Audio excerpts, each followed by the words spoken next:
Before we get started, a big thank you to all of my supporters over on Patreon and on Twitch, with the Patreon people coming up on screen now. A big thank you to my legendary supporters, Mike, Kira, Truck Driving Gamer, and Obi-Wan Kanzi. Thank you guys, I really very much appreciate it. If you would like to help support me and the channel, then you can head over to twitch.tv/mandatoryquest and drop a sub over there. Or you can go over to patreon.com/mandatoryquest and become a Patreon member for some early access to some videos and some behind the scenes stuff. Right, today we are doing scenario 70, which is the True Oak. So this is the final mission in the Drifter retirement chain. So the objective is to complete this scenario, and that will retire our Drifter, but we've also already fulfilled our retirement condition on the Deathwalker, but I want to do one stream where I retire them both together. So we're just playing Deathwalker today, just so that we can retire them both in one single session, which will be next session if we win, of course. But yeah, so we had to wait a little bit of time, but here we are on the True Oak. So the first thing we need to do is we need to resolve a road event on our way from Frosthaven. Okay. Number 18. Who will I play as my next duo? That's what we will decide tomorrow. I'm not actually sure yet. I haven't really decided. I'm definitely going to play probably 2 unlockable classes, but I've got 3 unlocked, so...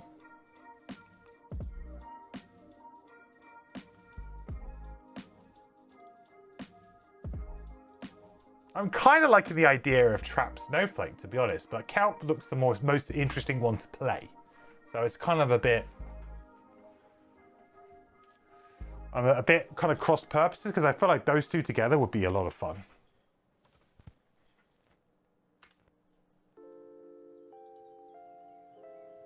Okay, here we go. Winter Road Event 18.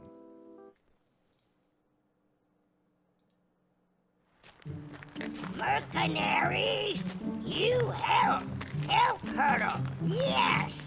The snow-wizened vermling, calling himself Hurdle, rushes up to you with such speed that you think he might attack. But he stops short, waving his arms indignantly. Tonight is soup. Jeremy hired food for soup night, but forget hiding spots. Stupid Jeremy. Hurdle shouts at a tree behind you. Following his gaze, you see Jeremy, a red squirrel sitting on a branch. Jeremy chitters back angrily, clearly masking embarrassment. Stupid Jeremy lost food, and now finding it is after Hurdle. Hurdle and greedy mercenaries. Hurdle grins, sweeping his arm to indicate a nearby clearing. Jeremy leaves food all over. I reward mercenary who digs up most. Berries, and nuts, and eggs. Hurdle pauses, scrunching up his nose. On second thought, don't dig up eggs. Option A. Help Hurdle dig up Jeremy's hidden food. Option B. Offer to share your own rations instead. Okay, what a weird event. Okay, the poll is up. Either option A, help Hurdle dig up Jeremy's hidden food, or option B, offer to share your own rations instead. The poll is up. What are we doing, guys? That's such a weird event. You didn't get that without subtitles. So essentially, apparently this squirrel named Jeremy has buried all of this food because it's winter, and that's what squirrels kind of do. And this Hurdle is a vermling and wants the food for a soup. So we need to help him find it. So the option A is to help him dig up the food, or option B is to give him some of our own food.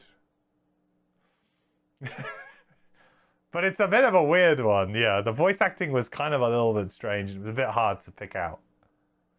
Option A. Okay, everyone wants to help. I mean, I like that. That's a nice thing to do. Okay. Oh, man, there's a lot of different things here. Oh, that's like a huge thing we got to do here. Oh boy. Option A. Oh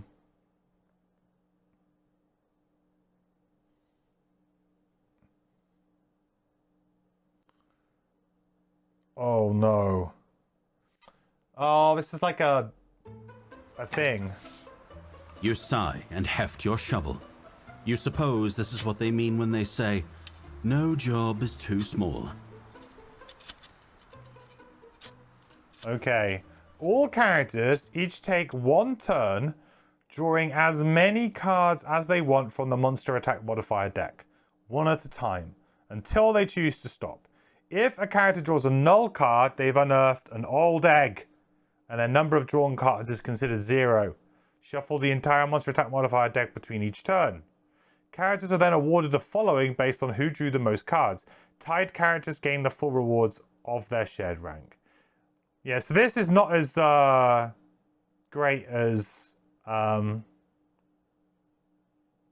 wow, there's some other stuff here. So, I was going to say, like, this is not as much of a, like, solo-friendly event. But if the first place gains 12 experience, second place gains 6 gold, third place would gain 2 lumber, and fourth place gains 1 hide. So we're either going to get 12 experience or 6 gold for us. If you collectively drew at least character times 3 cards, Hurdle is overjoyed. Add a +1 sticker to 1 Axe Nut loot card. The card gives 1 extra Axe Nut when resolved. There you go. So that's kind of cool. So gambling, yeah, a bit of gambling. So let's go first with the Deathwalker then, I guess. So we need character times 3. So we need to draw at least 6 cards between us, really. Okay.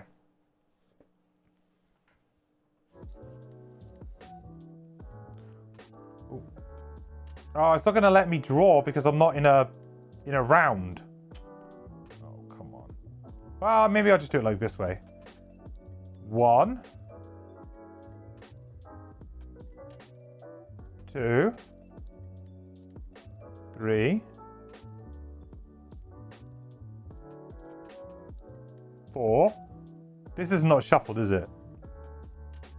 5.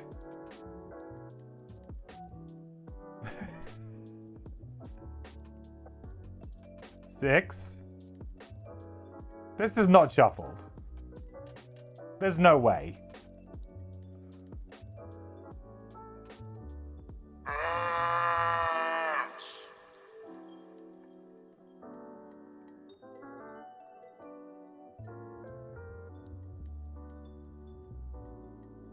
Why are some of them...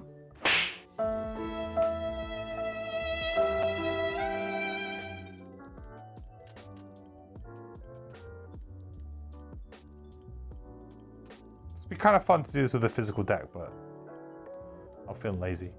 Shuffle, shuffle, shuffle, shuffle. Okay. 1, 2, 3, 4, 5, 6. Stop at 6? I mean, there's a lot of zeros and +1s. Let's do one more. I should have said stop at 6.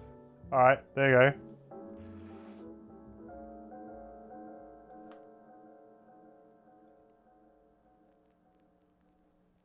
I mean, you just draw 6. I don't think I particularly like this event. I mean, this is not a good event for a solo player. It's pretty bad, to be honest. I mean, it's fine. You know, not every event's going to be for everyone, but... Right, we'll do it again now for the Drifter. And we'll just try and draw 6. I'm just going to draw 6. I've got nothing else I care about. 1, 2, 3, 4, 5. One more. 6. There you go. Stop. So the Drifter gains 12 experience and the Deathwalker gets 6 gold, I guess? Because they still came second with 0.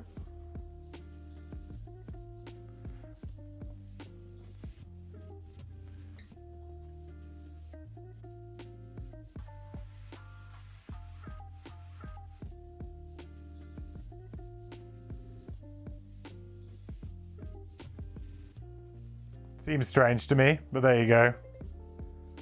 So, I don't know about that event, if I'm honest.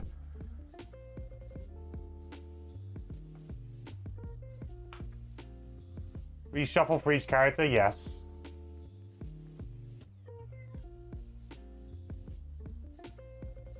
So I need to add a sticker to one of the... I mean, I can't because I'm playing on the app. Ugh. Yeah. I'm playing on the app, so I can't really do that. So I think I just won't do it.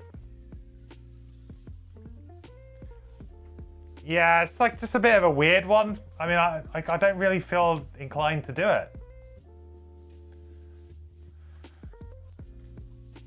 I have no reason to do it.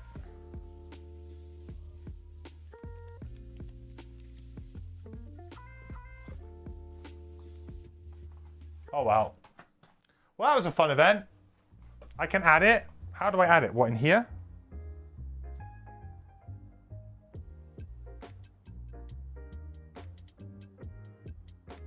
Oh, you're right. I can add it. Ah. I did not see that button. Okay. Well, there you go. I guess we can add it.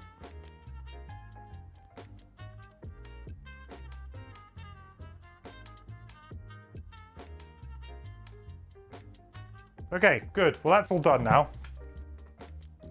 What a strange event.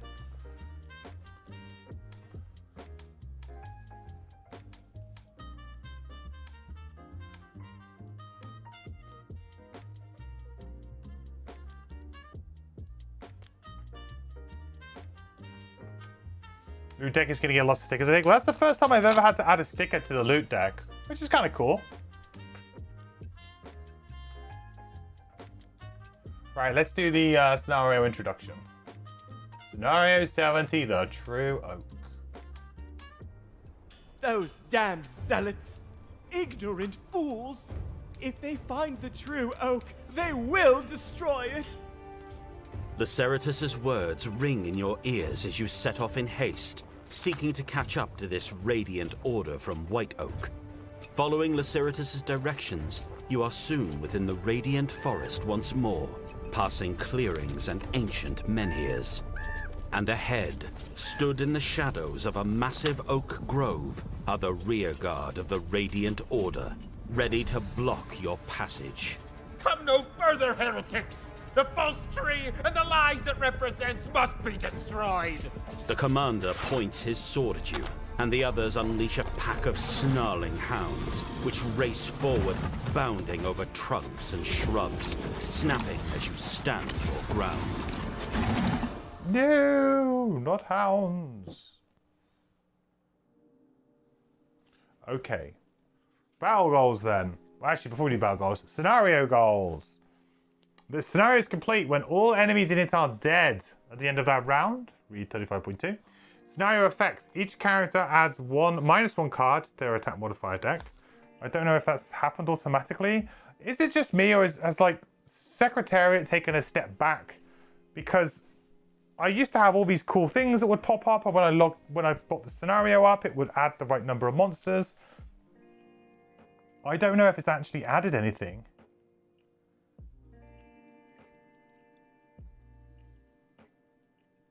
I'll just add it myself, I guess. Because before it would come up down here and say, would you like to add one? Maybe they've only partly done the scenarios. Maybe they haven't done all of them. Well,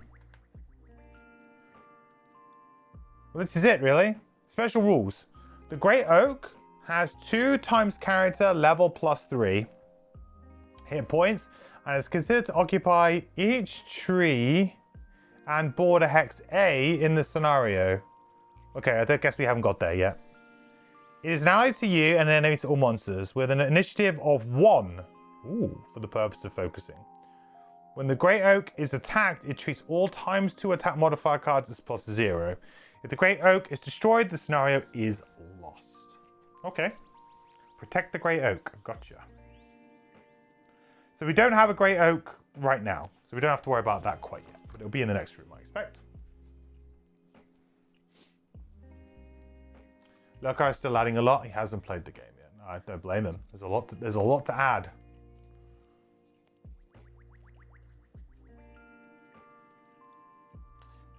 That ×2 protection is good. Yeah, I think it's probably just because also the scenario would be a little bit BS.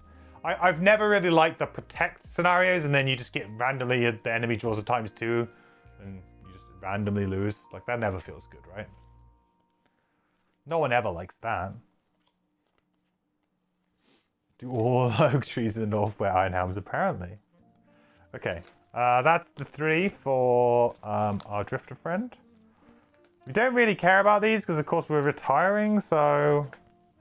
Wallflower, no. Closer, maybe.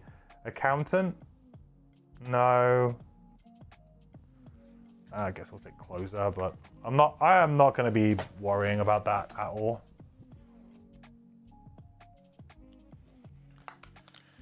Deathwalker. Now trees are the good guys. Make up your mind, Isaac. Apparently there wasn't enough of an environmental sub-message in Gloomhaven. Overachiever, kill an enemy and open a door in the same turn, in either order. Cleaner, collect 3 or more loot tokens in the same turn, and that's not going to happen. Pacifist, kill 3 or fewer enemies. Maybe, but unlikely. I think both of these are just whatevers right now, right? We're just going to be retiring, so we'll just chuck that up there and we'll probably ignore it. Never to be seen again. Okay. So then, let's do it. I mean, should be a relatively simple first room. Hounds can be a bit tricky, but they don't have much in the way of health, so I don't know what the next room is going to look like. I quite like the idea of just going kind of ham with the Deathwalker. I did that last time in the last scenario. I just was like, okay, room 1, you know what? I'm just going to play Eclipse on the first turn every time and see what happens.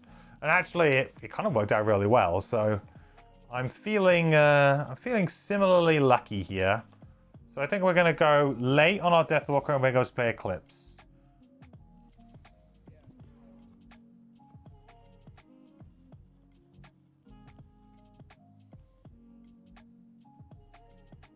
I think it just makes a lot of sense.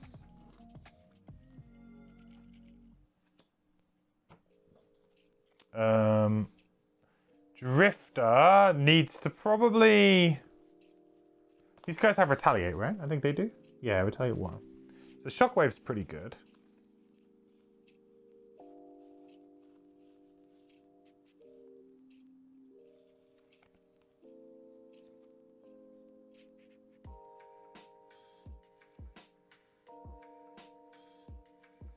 I feel like maybe also going fairly late here and just doing a bit of a setup turn.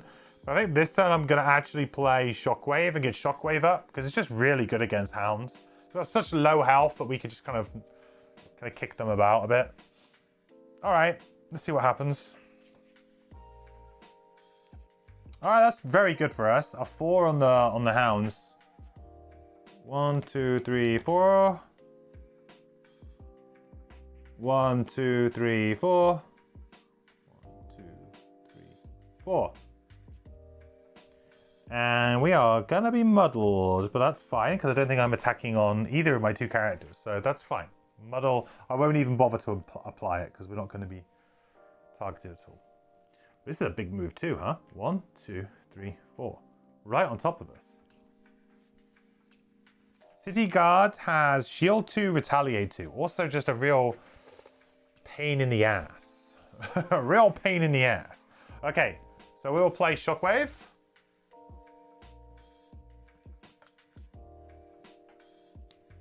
And we'll play Continuous Health. Cursed Rock time. Oh, you're right. Yeah, I need to do the oh yeah, the Cursed Rock. Thanks for reminding me. We'll do that too. Curse and Bless, isn't it? Yeah.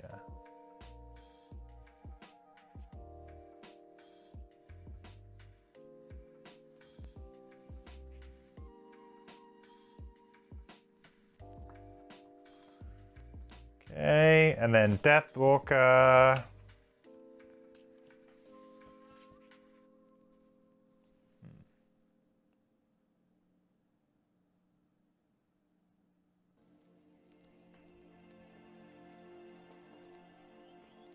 We're gonna move 3 and poison something.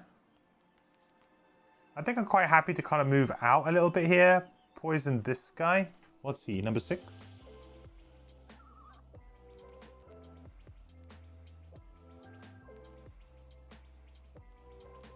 Would have been nice to have poisoned this, but I got no way of getting there, unfortunately. Damn, we'll play Eclipse. Try and get a nice, strong start to this scenario. I think probably like placing things here. Here and here. Actually, I could place one underneath me, couldn't I?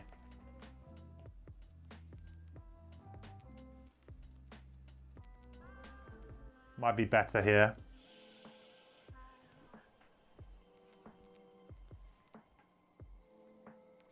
Create dark. That's gone. All right. That is round 1 over. Cursed rock should have text. If you read this, add to your inventory. Oh, cursed rock. How we love and hate you at the same time in equal measure.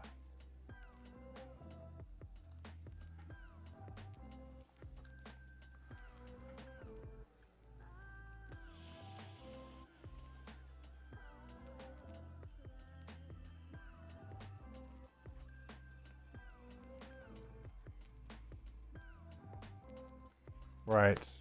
Drifter's gonna have to kind of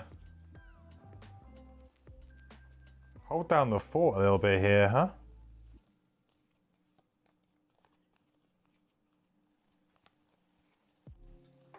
Well, Fierce Barrage is pretty good here. And we'll get a couple of charges of Shockwave. That can be quite good. I think we can probably pick this guy off too. So we get 21 on the Drifter. And we'll do Consume Stamina bottom to get some Retaliate up. So hopefully finish them off if we need to. And we'll just use Fierce Barrage and we'll get a couple of triggers of Shockwave. Seems okay. Got 12k channel points. Oh no. Oh no. I was gonna go like earlier than that. I was gonna go like 13 on the Deathwalker, but I'm a bit worried. Well, I mean, I'm gonna be the target anyway. Kind of unfortunately for me.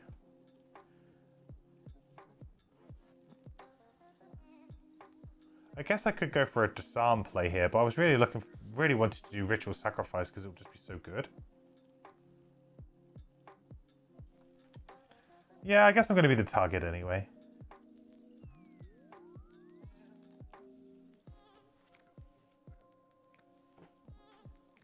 Oof, yeah, Drifter. Not getting that Retaliate up before, that's pretty brutal actually. Yeah, that's not great. That means that my bottom half of that card is basically going to do nothing here. I mean, I guess I could kill something and move forward. Okay, well, it is what it is. So we'll place a shadow in an adjacent hex. We'll place one.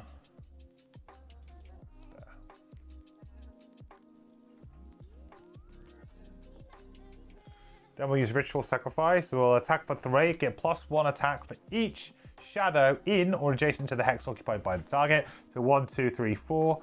So it's 4, 5, 6, 7 with the poison 8. I feel like I may as well use the Spyglass here. Let's try and kill it.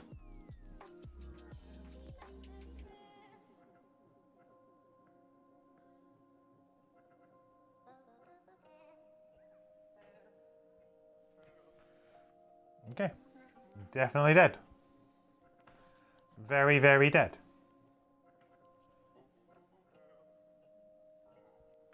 Goodbye, Mr. Hound. Yeah, so does kind of blow a little bit here for the Drifter.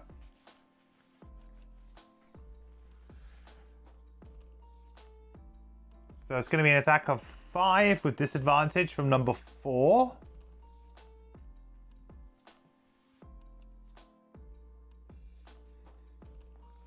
5. And then disadvantage again.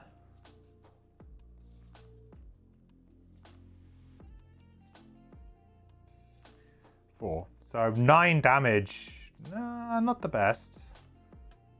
Good job we can heal.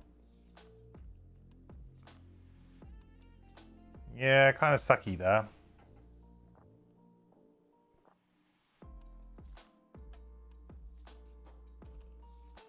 Yeah, that feels so good about it now. I'm going to be attacking into them and taking a bunch of... Well, it's only 1 point of retaliate, I guess.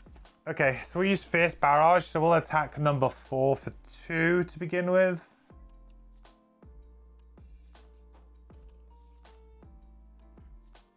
Three. So 3 damage to number 4. 1, 2, 3. Gain an experience point and take a point of retaliate. So then we shockwave onto number 5. So number 5 takes 2 damage of shockwave. Then we attack number 5. Whoop. For 2. So 2 damage to number 5. 1, 2. Shockwave trigger. 1, 2. Onto 4. And we take a point of damage from retaliate. Yeah, already pretty low.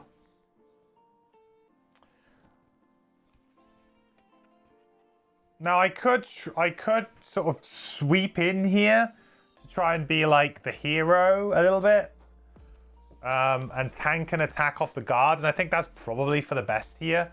So I'm going to use my wing shoes here to heroically jump over to the Deathwalker's defense, and we'll have a retaliate 2. And I'll also use the Amulet of Life here, I think. Just to get myself to heal for 3 and an XP, just because we're a little bit low. Let's not do anything too crazy. All right. Good. So now the City Guard is going to attack the Drifter for 4. 5. But is going to take 2 damage in retaliate back. And will strengthen itself as well. Okay. Yeah, Drifter already being on death's door. Not so good.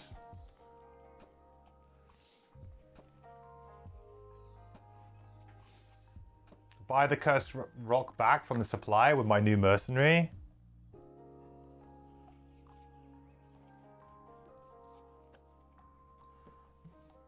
Hang on a minute.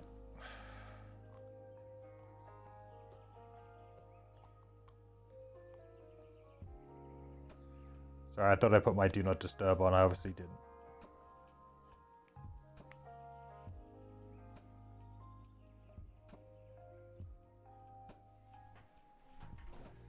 Do.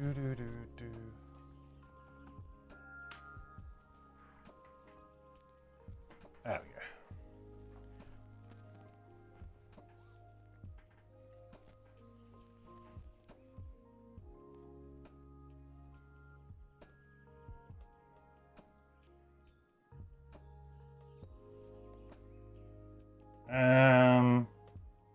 Okay. Next round then. So I've done a bit of damage to the hounds, but they're not really that low, are they? 4 and 5. Would be good if I could try and kill them, though.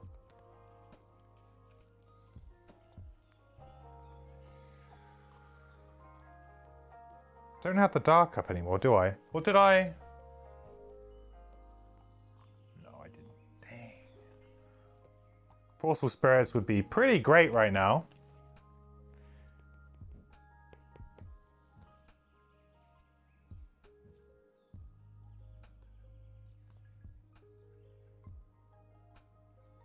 I guess I could use Vengeful Storm here and attack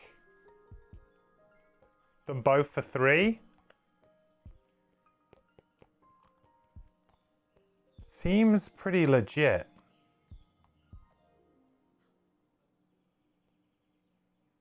Yeah, I mean, that seems like a very good move. I could even use the Power Potion.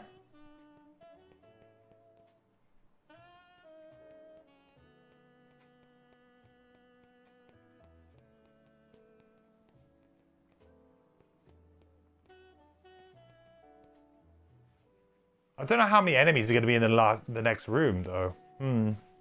Let's have a look and see what we need to do on our drifter. I mean, our drifter needs to heal. That is for sure. We've got prudent preparation, so we can do that. I also have bloodletting, which also would be pretty good here. To kill one of those and then do 2 damage. And then I kill that and that. Yeah, this makes sense, actually. Okay, I think I've got a turn. I got a turn. It sits pretty well with both characters. So on the drifter, hopefully we'll go first on the drifter. We'll just do a heal 2 on ourselves, which will be a heal 4, and then bloodletting to attack for 3 onto hound number 4. Hopefully drawing the +1 and killing it. But it'll also trigger the shockwave onto the other one, and then hopefully we can kill with the Deathwalker if we miss on either of these anyway.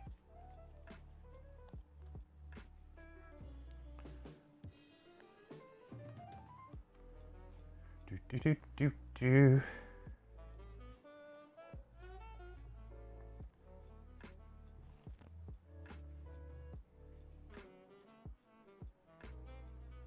Okay. All right. So first things first, then. We'll do bloodletting first. So we're going to attack for 3 onto number 4. 3. 4. We're going to shockwave trigger. Against XP. Going to kill this one. This, and it will do 2 points of damage to number 5. 1, 2. I feel pretty good about always drawing +1s on my drifter. I always draw my +1 when I want. I can sack 5 twice with the frenzy potion to kill with 2 shockwaves. Yeah, I think I want to try and leave a little bit for next room. Presumably if we're against more hounds. I will say on the enemy list, sun demons are listed. So, you know, shockwave, pretty good against sun demons. Okay, so we killed an enemy, so we'll get another charge of shockwave. Get a charge back. Then we're going to heal ourselves for 2 with continuous health 4.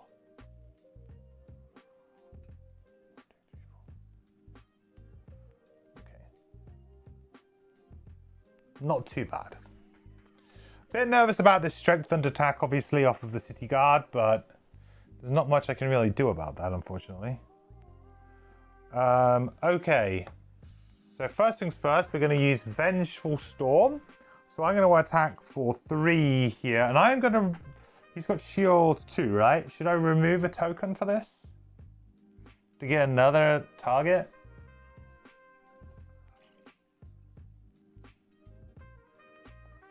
I mean, I may as well, because I feel like I'm not going to actually have that many. So, sure. We'll remove 1, and we'll get an extra target. And an XP.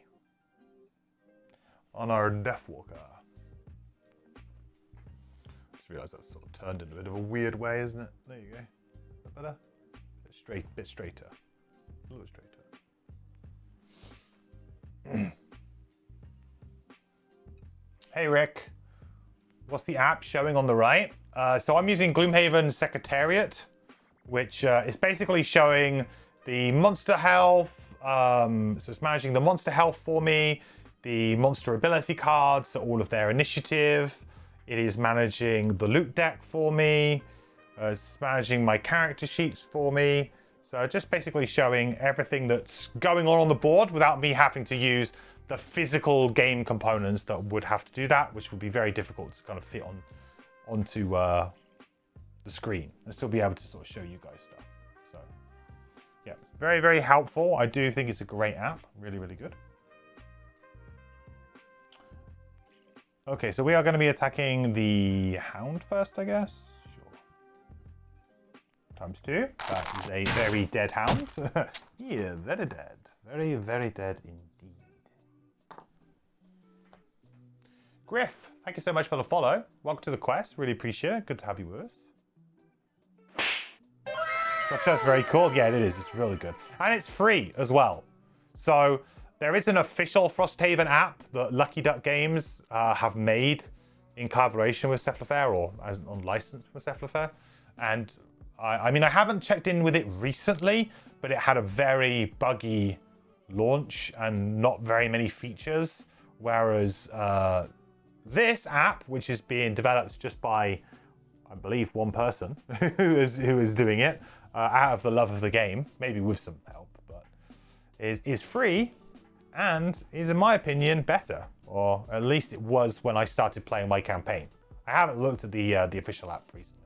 Don't know if anyone else in chat can actually attest to it being better or worse than it was when it started. I don't know how many patches they might have rolled through. Okay, so we got that. And then we are going to do an attack of 3 on the city guard. And that wasn't even the rock bless. What's really weird about my phone is that it'll like start charging up and it'll get to a certain point and then the cable will just disconnect randomly. But it's not disconnected. Very strange. 2 to 3 people are helping lurkers. He was looking into contributing. You know, that's cool. It's very impressive what they're doing. For me personally, I feel like it's a little bit embarrassing. I said this before, for Cephalofair and Lucky Duck, that there is a free app out there that is like flexible, is managing well with little bugs large portions of the game, compared to the official app, which is, although I feel like the actual, like the way it's presented in the official app is maybe to more people's liking, like, but in general, it's a bit of a yikes. Hey Griff, thank you so much for the Prime sub. Really appreciate you choosing to use your Amazon Prime sub here, my friend. Welcome to the Adventure Pie. I really appreciate that. Very kind of you. Welcome in.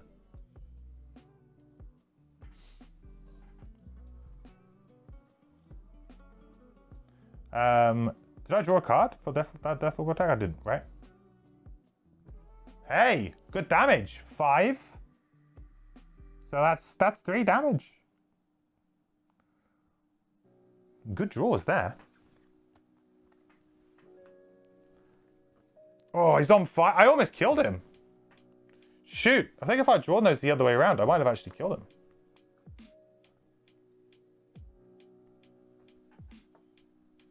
Because now the other thing I was going to do is I was going to use the bottom of Rest of Spirits here.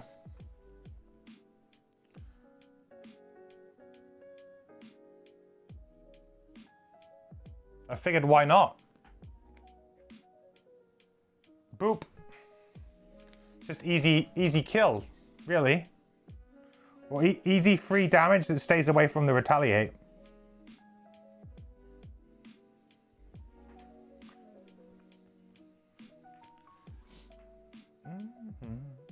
Our facial is likely built to a spec via contract, whereas a free one is a labor of love. Yeah, but I also feel like it feels like the paid one has not like got to like a minimum viable kind of level of using it. Does that make sense? Like for me, when I was first looking at which app I was going to use or how I was going to even stream this game, like I looked at the official app and I was like, that will not be any easier than me just, you know, using what I've already been using. Like it was not better than what was already out there. And I feel like as soon as you want to charge something,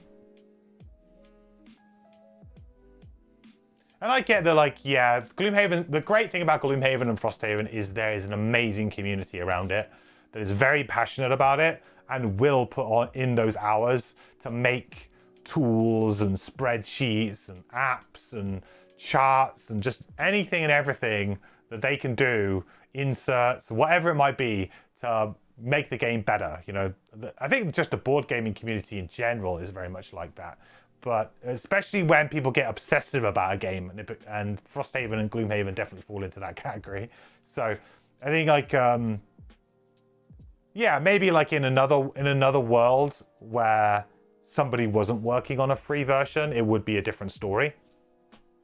But I still feel like it's kind of a little bit embarrassing to have, you know, a group of dedicated individuals who, I mean, I don't know how much access to the information they had prior to Frosthaven coming out. I don't know. But for me, it was working pretty well from day one with all of the new implementations from Frosthaven. So I don't know if they managed to get their copy early, or, I mean, I got my copy fairly late. So it feels like they made good strides in a very short amount of time. And Gloomhaven Secretary already exists, so it was just a case of kind of adding in the bits they needed to, I guess. You say complaints about the official app has decreased on the forum. I'm not sure if that's because people gave up using it or they actually fixed things. That's fair. That's very fair.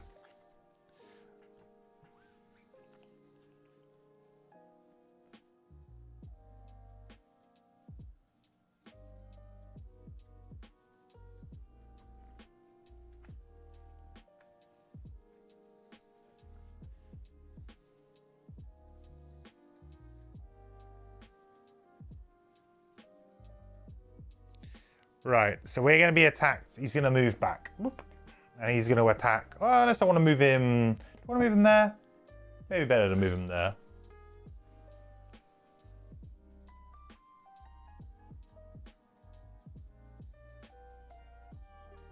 So he's going to attack the Drifter for 4 strengthened. This is a little bit scary. We haven't had the ×2 yet. The +2's come out though. This one. 5 damage on the Drifter. That could have gone a lot worse. So I guess we will accept that. Next round. We've had to give up quite a few resources, so we'll say. Quite a few resources.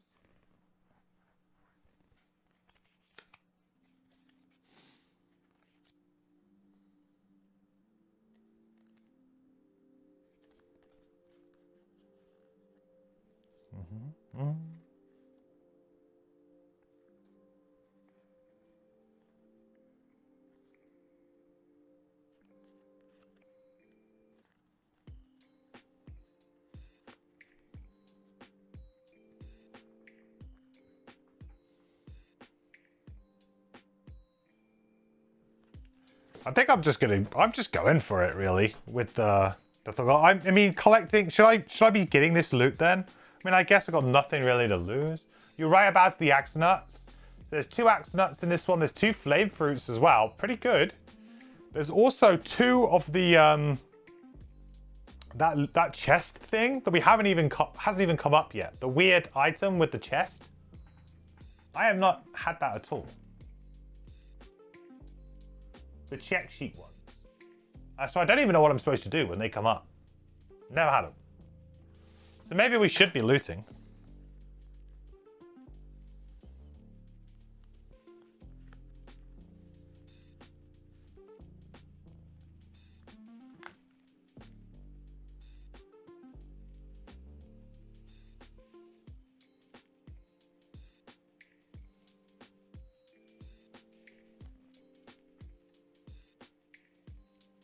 The random loot is errata, only 1. Ah. Boo.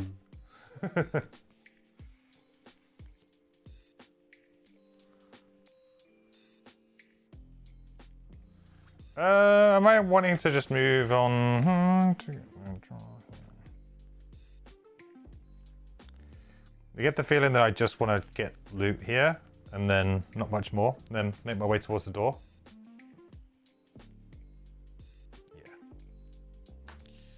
Ooh, that's a bit spicy. I mean, it's good. We don't get hit by it, but that's a kind of a bit spicy. Does he have 5 shield now? I guess he kind of does, right? It says he has 3. Is that a bug? He has 2 naturally and then he drew a 3? Or is that shield 1? And it's added to total 3?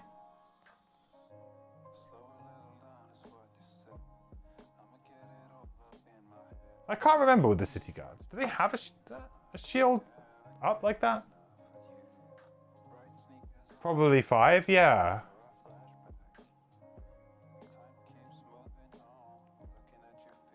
I guess I could go before that though, huh? With my Deathwalker? I guess I probably will.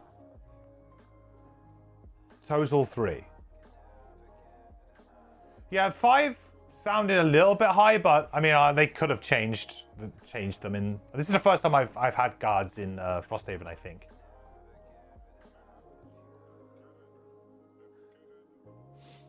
You think it adds them together? Yeah, the app adds it up, yeah. So it's just showing the total amount.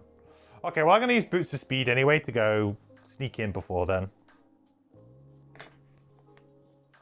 Because I don't want to deal with a shield 3. So we'll move shadows up to 2 hexes. So...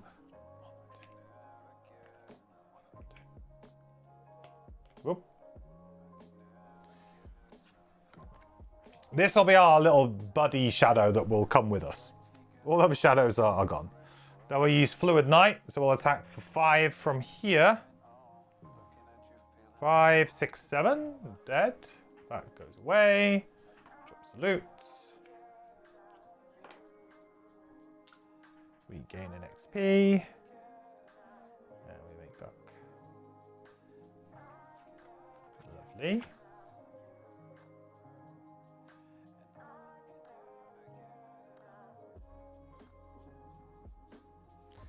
So drift of time. We're just getting loot. Like that's all we're doing. We're just getting loot. So we'll just move to. And I can probably. I don't know if I can get everything. Unfortunately, I'm not bringing my loot 1 card anymore. But we're moving 2 and healing 2, which will actually be 4 and an XP because of continuous health.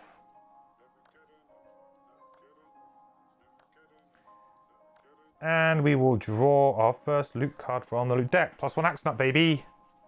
Oh, lumber.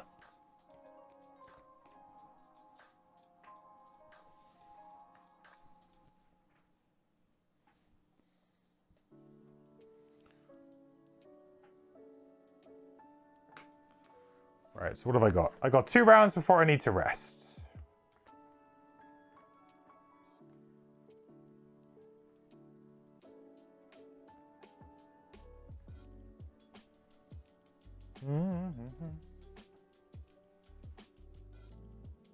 Might suggest the app should add Retaliate too, since it adds other conditions. What do you mean? Does it not add does it not add it up?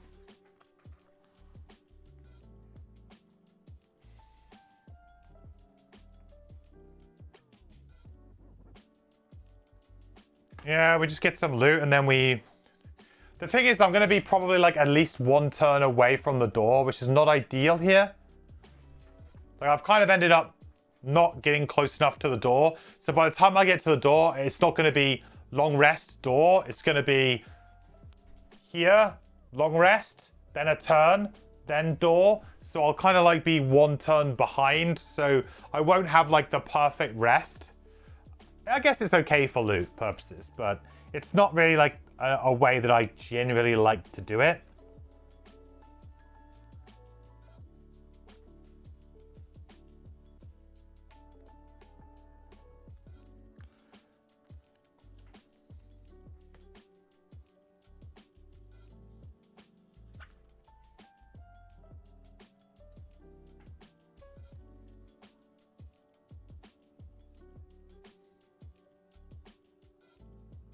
Okay. Right, Deathwalker. Move 4. Your job is to get this loot.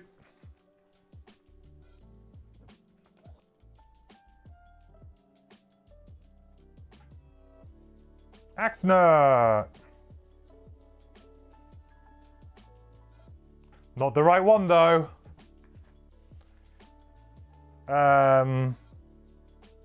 Oh, sure, I didn't press the next round thing, did I?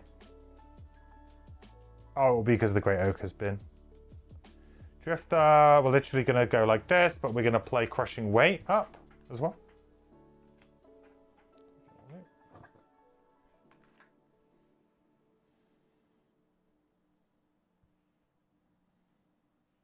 Coin. Actually useless for us right now.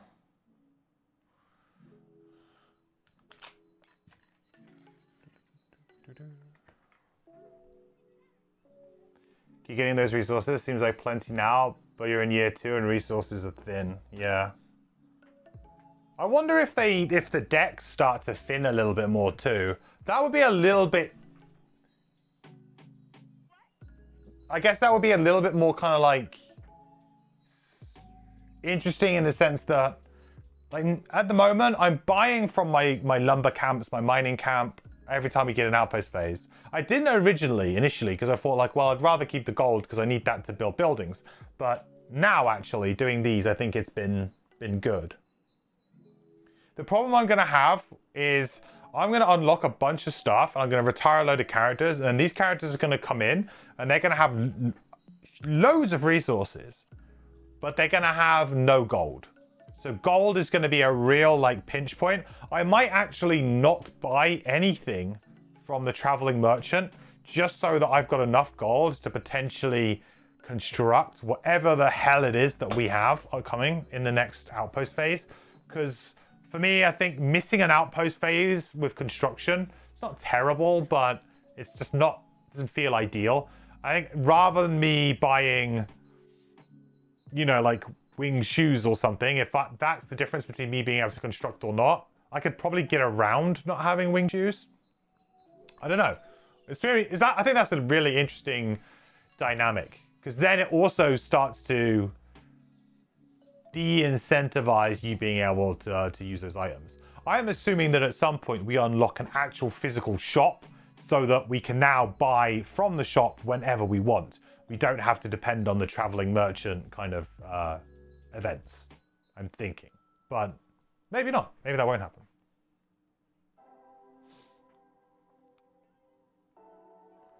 Can you use pooled resources to craft items for characters? No. So, yes with herbs. So herbs can be. But for wood, metal, and hide, no. Those resources, once they go into the communal supply, they are only for communal use. So constructions, repairs, I guess for possibly events that might come up. You could probably use them for that as well. But yeah.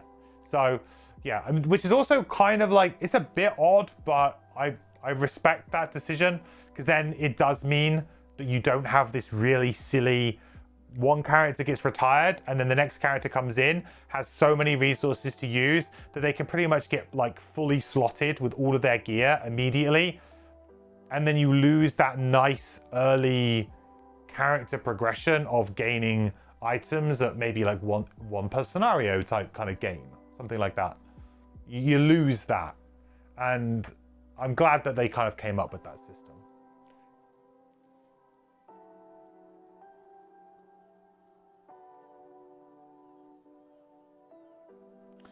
So yeah, it's a system to stop you from really abusing things, but I think it's, yeah, I get it. I think it's probably for the best. All right, we're gonna leave that one loot token and we'll move. We'll use this as a move.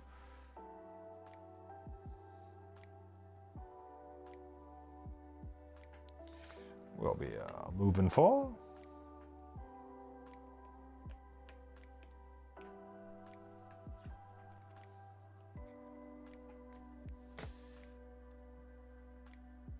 Long rest on our Deathwalker, so we'll get this, we'll get this. We can move one shadow up to 3 hexes, which we will do.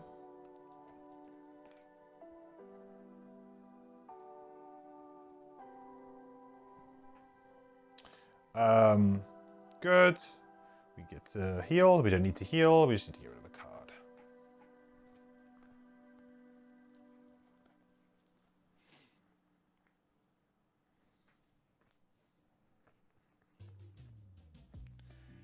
Yeah. I think we want to go pretty hard, don't we, in the next room? Thing is, we've got to kill all the enemies. We've got to stop it from being hurt. I'm guessing we're going to have to really jump on the oak. 28 health is a good amount of health, but if it gets hit 3 times in a round, It's going to be down to less than half health, probably. Especially by like a Sundemon. Like a big Sundemon attack, or if the Hounds will get round it and get their +2 buff. That's really not very nice. The 1 initiative really makes this tricky. I have no idea where the positioning of the tree is in the room either.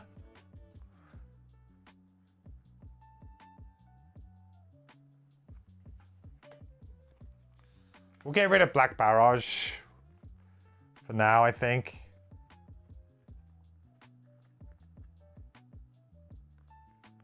I've got some big attacks, and I'll probably want to use those. Okay. So that's the end of this round. So next round coming up, the Drifter's going to long rest. The Deathwalker, I think we play Call to the Abyss, and we just move ourselves for 4. Or 3. Yeah, probably 3. Actually, no, 4. Just annoying that we lose our disarm. Okay, so move for 4, make dark. 1, 2, 3, 4. Make it dark. Then we will play Call to the Abyss.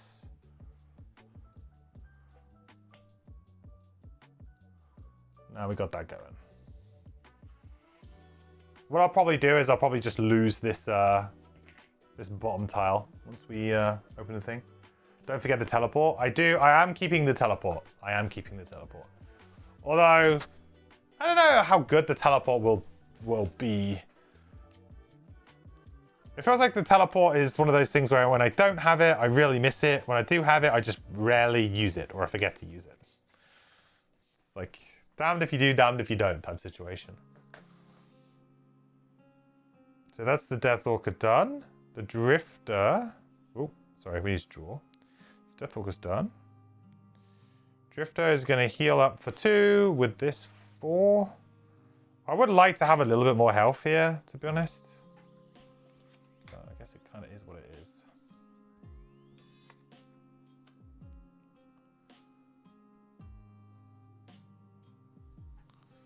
Only having 14 health on the Drifter feels a bit low. Drifter can heal the tree pretty well too. Oh yeah, good point. We could heal the tree.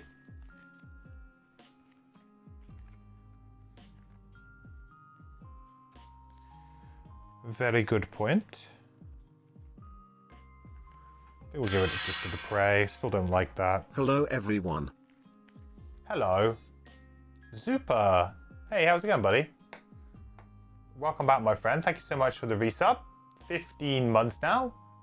Appreciate it very much, my friend. Hope you're doing awesome. The quest continues. Good to have you back. Hope you're having a great week, dude.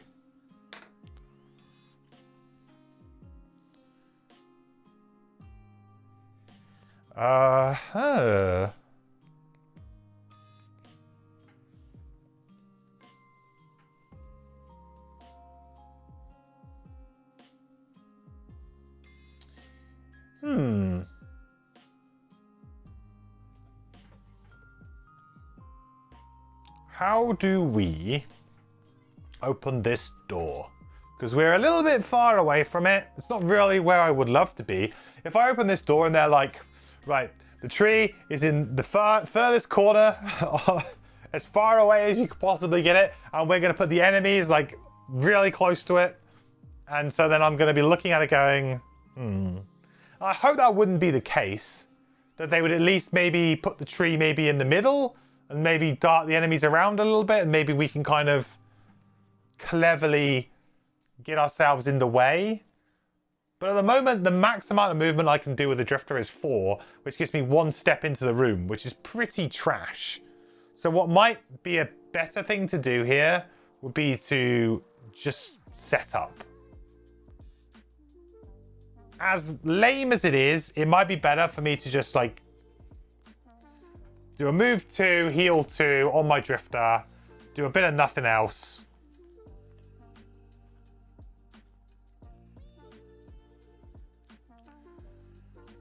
And that will be that, you know?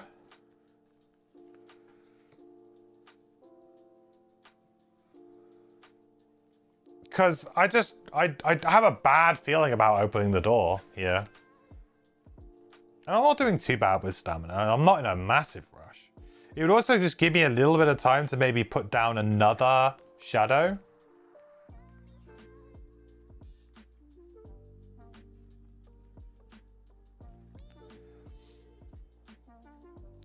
Not that I really need to put a shadow down right now, but...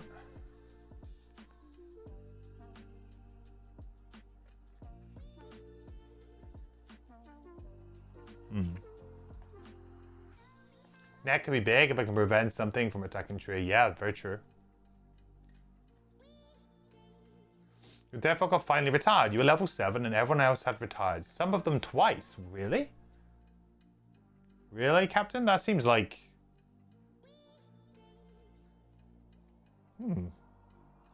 They retired... Some of them retired twice. That's pretty impressive. I don't know what their retirements they had, but... I mean, like, I'm nearly level 7, right? I feel like me and you are probably on the same kind of trajectory here. Like, I'm pretty much nearly level 7, so... You were unlucky? Interesting. Does feel like that's maybe a little... Well, maybe... I mean, did you feel like you were gaining a lot of XP? Like, do you think that you did it within about 15 scenarios, or do you feel like it was much more than 15? Or you probably know if it was much more than 15. Because if 15 is the general kind of... That's the kind of like the average number that we're shooting for. Anything, you know, below 15 is fast. Anything above 15 is long.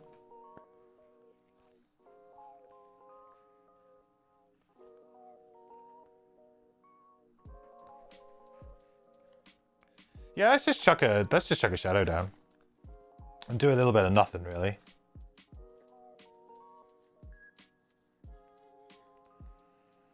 And then we can do like a big vengeful storm and just get like a bunch of stuff. Yeah. Yeah.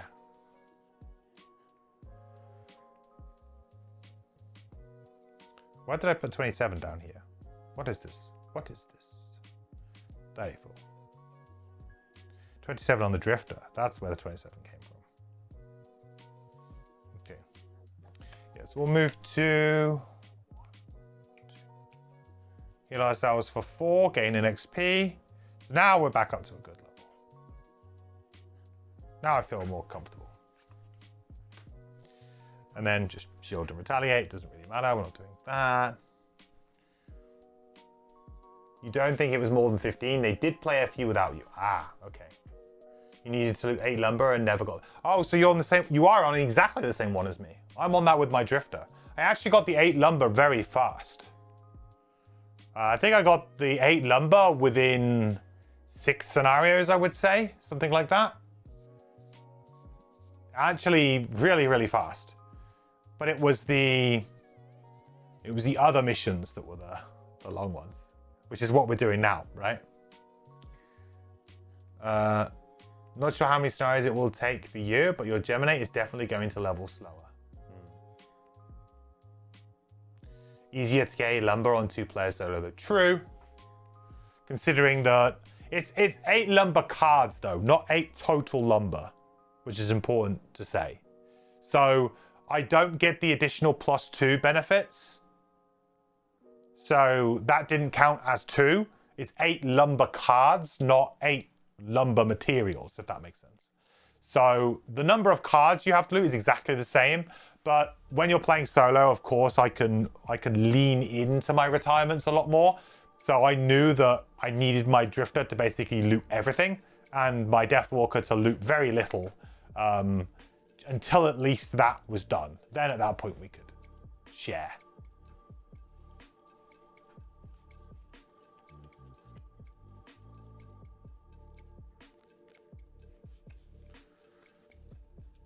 You were very stubborn and you did your lower mastery on this map. Interesting. You've got to kill Algog's guards, Lurker, Claw Crusher, and Robotic Bolt Shooter. 1 guard down after 1 scenario. Okay. You got to kill, and how many is it in total, Oren?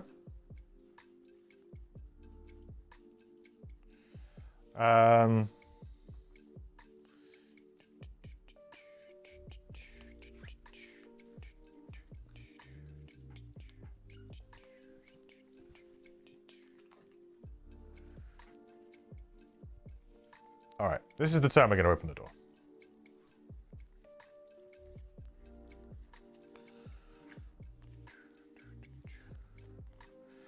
Big old vengeful storm. Let's do it.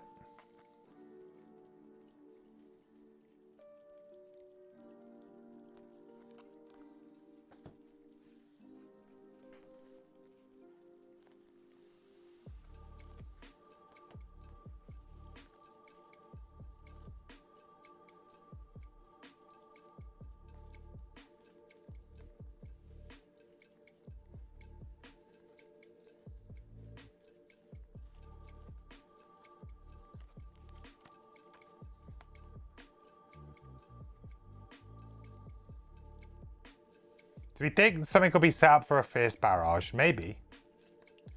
Or do we think it'd be better to just go for Fortitude would just be a safer play, wouldn't it? Yeah, it would be. But then I have to go on like weird initiative. Well, maybe it's just weird initiative time.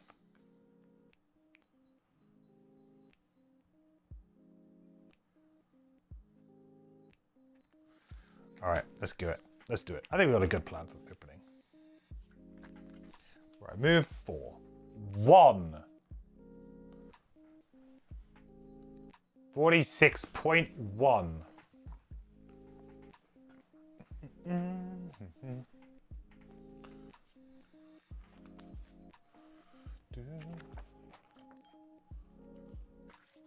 You're enjoying Gemini? Definitely a challenge. As you said, leveling slow enough that you're not worried about hitting this yet. That's cool. I mean, as long as you're having fun, right? There's no rush.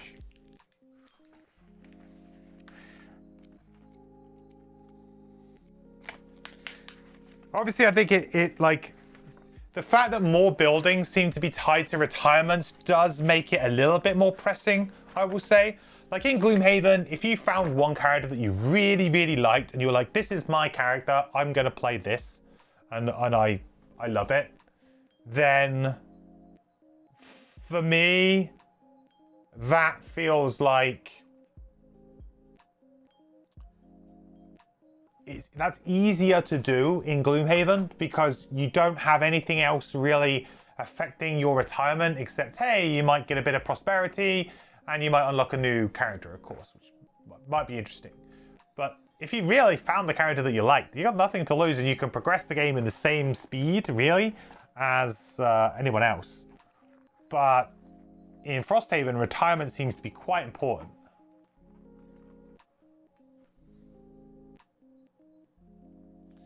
The calendar never ends though, as there seems to be. Yeah, I mean, you can play an infinite amount, I guess, of the calendar, but eventually you will run out of scenarios, right? And then you'd be replaying scenarios or what have you. So yeah, there's no like, you know, in theory you can keep playing the game, but you will eventually run out of scenarios just like you would in Gloomhaven, I guess.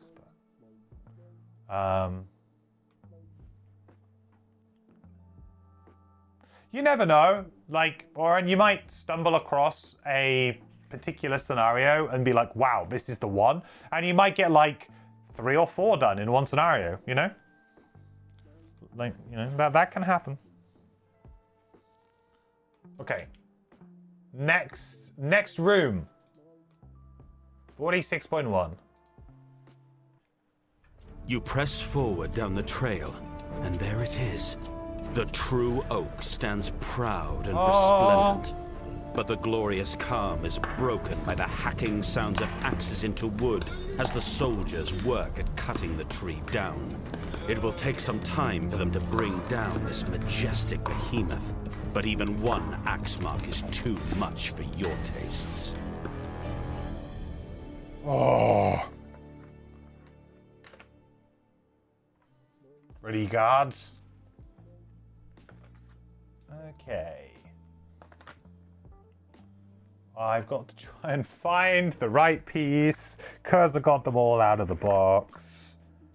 Come on. Oh, that looks promising. That looks promising. B or D? D?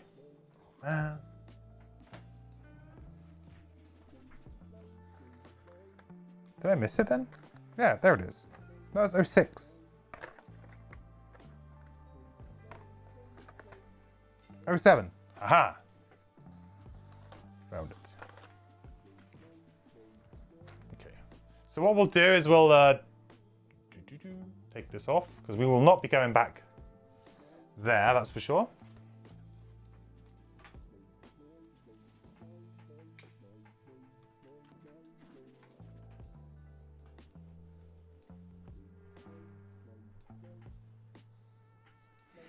That tree could build a lot of buildings in Frosthaven, just saying. You never know, maybe that'll be like an option at the end of the scenario. Would you like to cut this tree down? And gain like 10 wood? Yeah. Seems maybe kind of fine.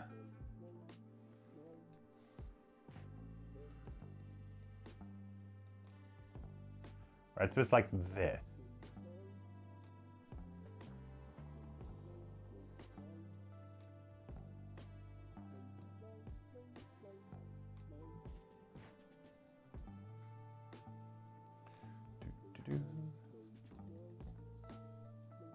Alright. Boom. Might do a little perspective change.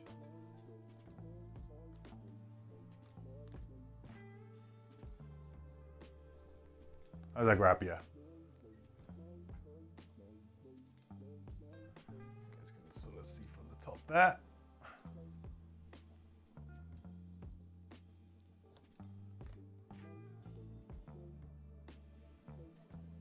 It was there and there actually, wasn't it?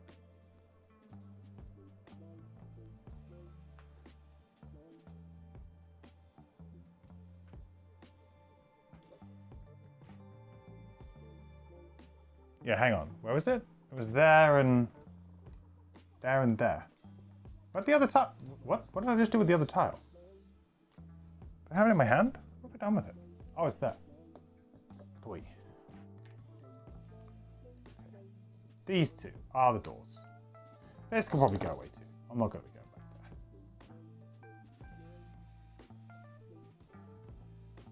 there. Boom. The tree!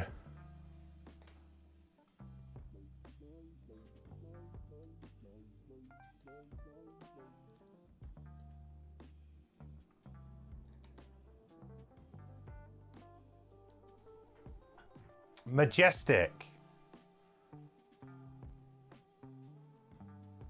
And we got a regular hound.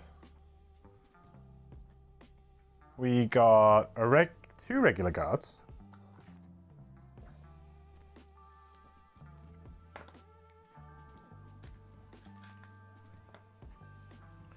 Two regular guards.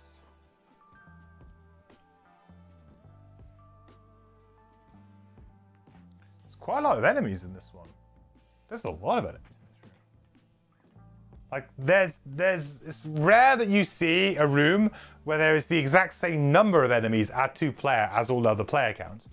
There's variations of them being elites if you were playing 3 or 4, but yeah. And we got ourselves 2 sun demons as well.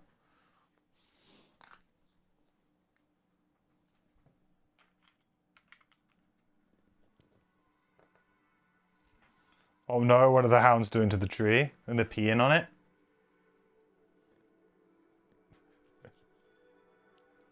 Oh, they're spawns though. Didn't pay attention to that. No. There are no spawns right now, but there is another room.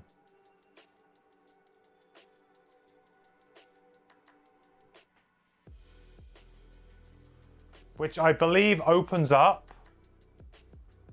onto the tree again. So there is a few more doors.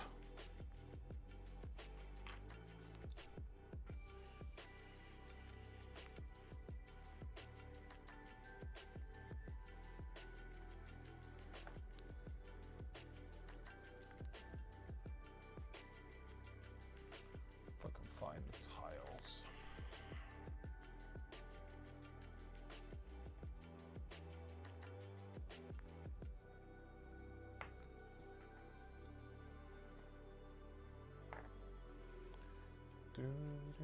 There's one. There's another one.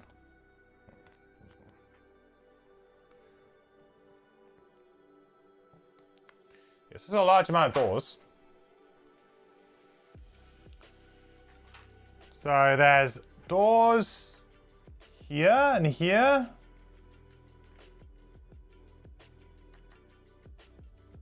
And there are doors behind these two as well, here and here.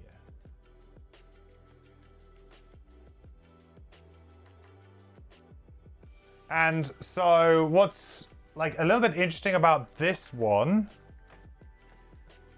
I mean, at the moment, I don't think it matters too much. But if you remember the original scenario rules, the special rules, the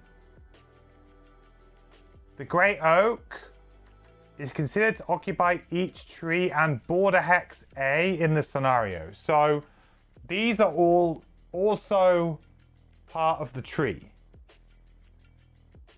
These hexes along here are also part of the tree.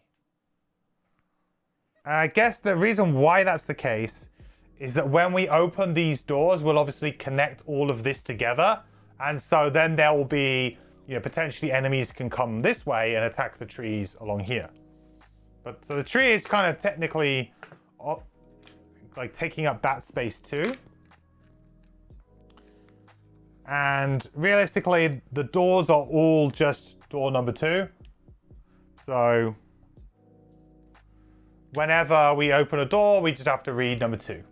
And presumably, like, the same thing will happen which happened with the previous room, which was that whenever we open the door, we opened all of the doors labeled 1. So when we open 1, 2, that'll open probably both sides. Thinking ahead. Okay, let's add these enemies. So what do we got? We've got 2 regular guards. We have 5 and 1. 1 and 5. Nice. We have 2 and 4 on the old Sun Demons. 2 and 4. This is an enemy that I generally dislike. Hang on a minute. Have they nerfed them? Oh, maybe I'm thinking of Flame Demons, but have they nerfed them a little bit? They always had advantage. That's the same. I don't know why, but I thought they had more shield at this level. Oh, I'm thinking of 5. Well, it's good job that we're fighting them at level 4, not 5 here, huh?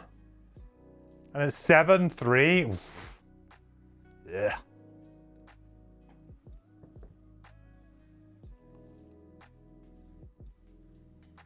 Just never open the door and tree will forever be safe.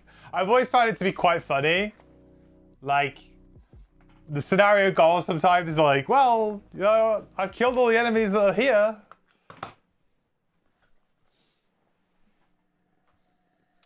Jump from 4 to 5 is often pretty brutal, yeah. Does seem like that's really, on all enemies, it seems like they just get more of the thing that makes them annoying. And was there something else I need to add here? A hound. A single hound. Number 4. Okay, great. Good. So, how does that work on the camera, guys? Can you see everything there pretty much? Got all of my stuff over here for my drifter. That's good. Now you can see all of that. Let's move all of the Deathwalker stuff. So you can see that. Actually, you've got like loads of room up here. Push that up a little bit. Loads of room. I think we can only go 2 abreast this side though. But that's okay.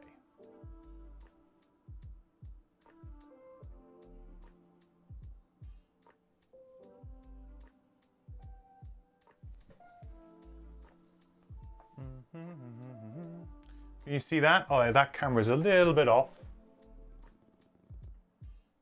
There you go. Good.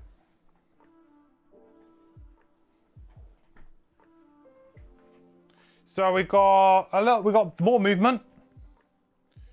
So we have 3 more points of movement. If we're adjacent to at least 2 enemies, we get to move a persistent back. This actually worked out quite nicely. We can just go sit straight in here. I think that's a good move. And that will allow us to get a token back. Now, it's either continuous health or shockwave here. I think we go continuous health because we're about to use shockwave.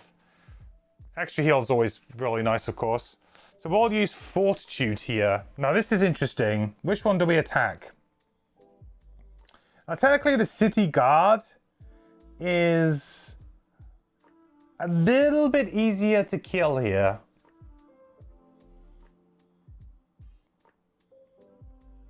Nine health versus 13. Yeah, we're gonna attack him. We're gonna be attacking for 5 here, which is pretty good. However, you could argue that it's better to go against the Sun Demon here because we'll be attacking the Sun Demon for 5.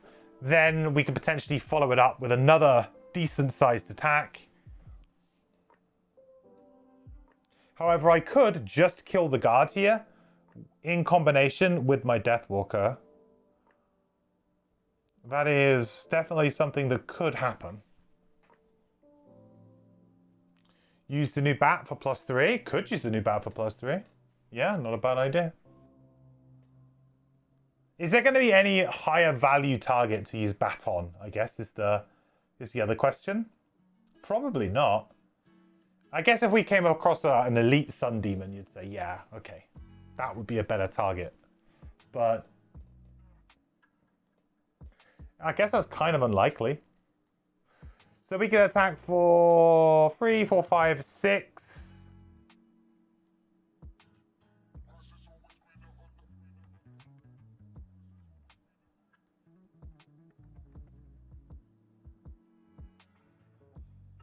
Oh, of course, no, I get +X for my... Oh, wait, no, I get +3. I don't get just +1, I get +3. Oh, it's just because last time I used it, I only had 1 out. So I was just thinking it was +1, but it's not, it's +3. Ah.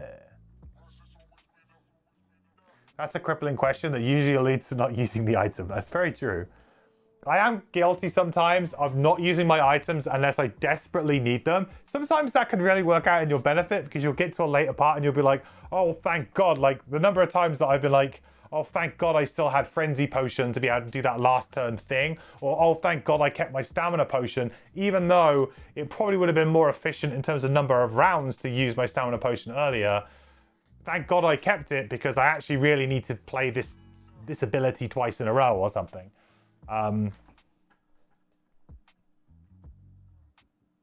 So we can attack for 6, 7, 8. We can attack for 9, which would just be a straight up kill on the guard. I mean,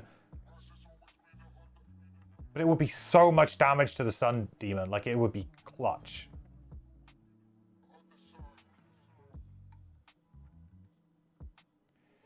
And then there's a fairly decent chance that I can kill him with the Sun Demon. Ooh. This is spicy. 9. That'd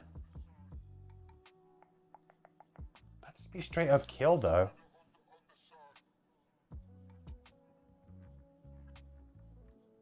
Let's do it. No, let's do it on the Sun Demon. Sun Demon's more annoying. Let's do that.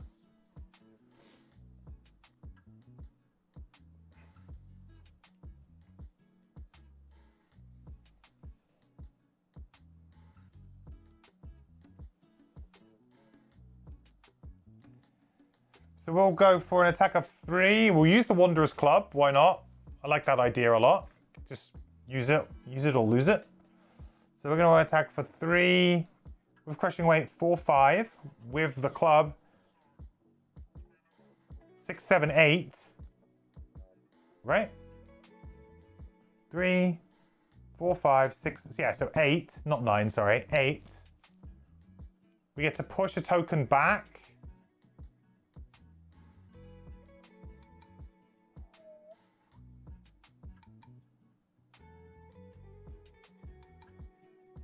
Sure. 8 on Sun Demon number 2.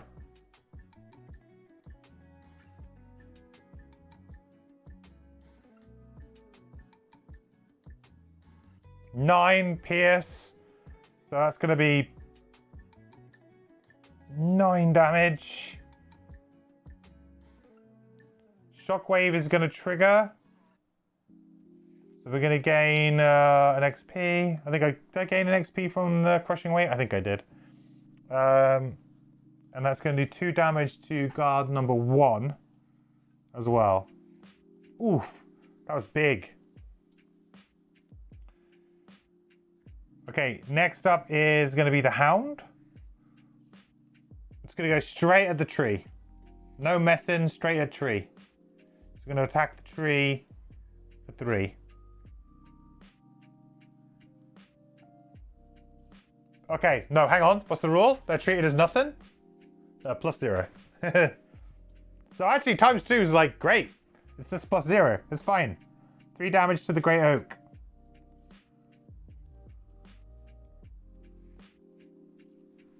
You can see why they didn't want the ×2 to be able to actually crit the tree. Because if it did, it would just be like awful. It would make the scenario like potentially just over without you being able to do anything. Reset. Nice try, Hound. Iron Helm, yeah. That Iron Helm's really doing a good job. Perched right on the top.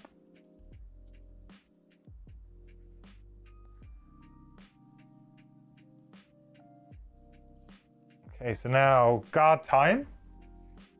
So this guard's going to attack for 3 with disadvantage on our Drifter.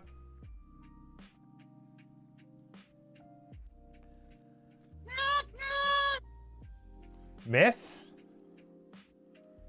And strengthen. Oops, did I do damage to the wrong one? No, we're okay. We're good. Then this one's going to go 1, 2. And is going to attack the tree for 3. Leave that tree alone. 2. But is now strengthened up. A little bit scary with the strengthened because they're going to, you know, drawing the +1s, +2s. Still something that could happen. Nope, nope. Hey, feed me.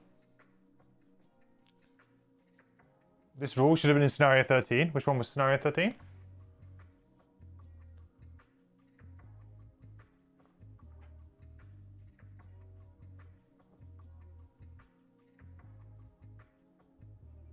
Oh, the bridge. Oh, the bridge. Flashbacks. Yeah.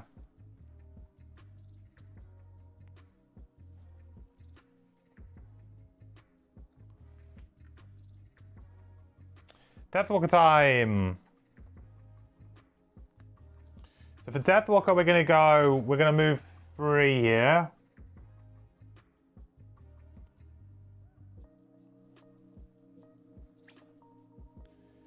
Then we're gonna use Vengeful Storm. And I am gonna remove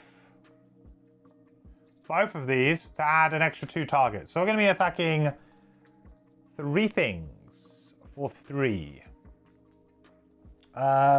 Could be a really good time to just use the Power Potion and the Muscle Potion, to be honest, to try and get ahead. I quite like the idea of doing that. Like, I would probably save that usually for something else, but I'm going to be targeting 3 things for 3 here. That is basically the level that I kind of require for the use of Muscle Potion or Power Potion. 3 things for 3. Yeah, now we'll be considering strengthening the entire action for sure. So Muscle Potion, Power Potion. How much did you miss? You thought this was New Dude's Day. No, that's going to be tomorrow. 60. That's going to be tomorrow.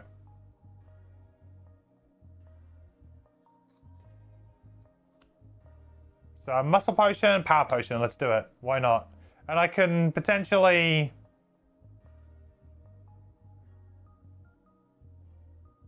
immobilize some things if I need to. We'll think about what we're going to target here. Let's think about what we're going to target.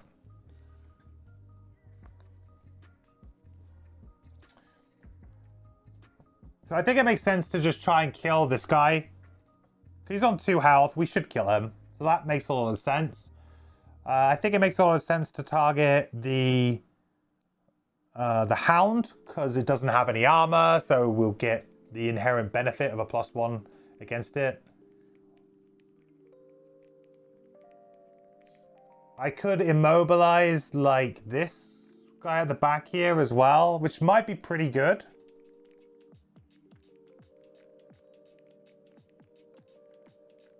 Yeah, okay, so I think I'm going to target...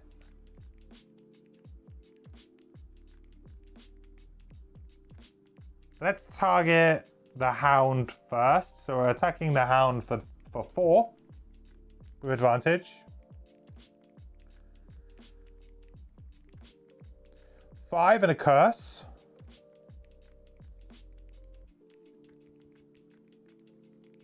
Not bad.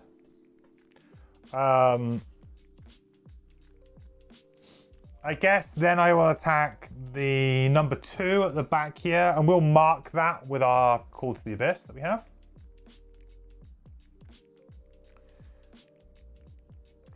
So with advantage. Okay, great. +1, so that's with the shield, that's dead. The Sun Demon goes away. Whoa! He mad. Didn't like dying there. Did not want to leave. Did not want to leave. And because of that, we get a shadow, which I will drop adjacent, I think.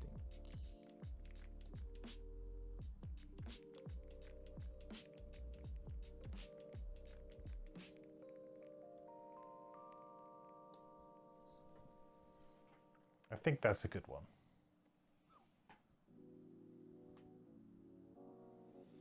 Then we'll attack the other, and we'll use the weighted net here. So we'll attack him for 4. With advantage. Come on, ×2. +1 curse is good. So 5 with the shield 4. 1, 2, 3, 4. With a curse. And immobilize. That's good getting 2 curses out there. For sure. Don't think I gave myself the XP there, did I? Don't think I did. Not that it really matters at this point in time. Okay, great. So these guys don't do anything. Is next round. So Demon is hitting tree, so is needed. Only move 2. Yeah, but the idea is that I've prevented him from moving at all. So, like, I figured I may as well use net, because net's not going to be very useful against anything else in this scenario. Unless I beat it initiative-wise next turn, I figured I may as well use the net, because then at least he doesn't go here, which then means he's within 1 range of me at all. Like, so now if he does something like, he does the same action again, or, you know, only a move 2 again, he's still out of range of the tree, you know? Without me having to play an early initiative to try and stop him from being close to the tree.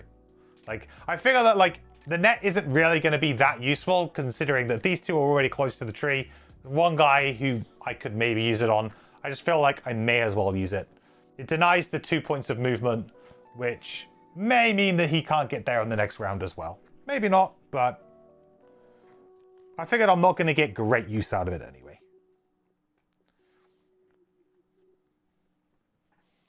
Okay. So we're going to attack for 5 onto number 7, I think.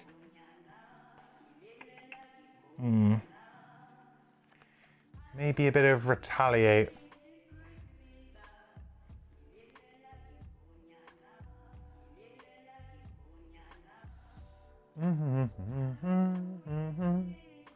That's Undone Die. You did 9 damage from Drifter, right? Yeah. Yeah. 13, 9, so he's 4, and then I attacked him for 5, and he has shield 1, so I did 4.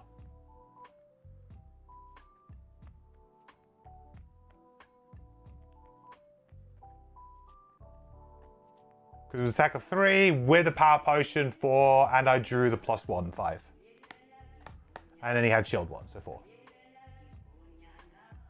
Yeah, power pot. Yeah, power pot did the business.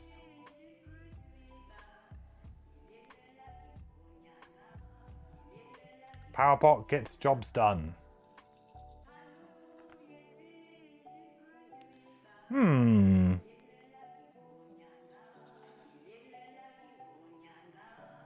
See, I'm tempted here to just try and kill the tree. Or kill the tree. Kill the guard over here. Maybe I don't do that. Don't kill the tree. That's not the aim of the game. What do I do with my Deathwalker here? I mean, Deathwalker, to be fair, could just kill this.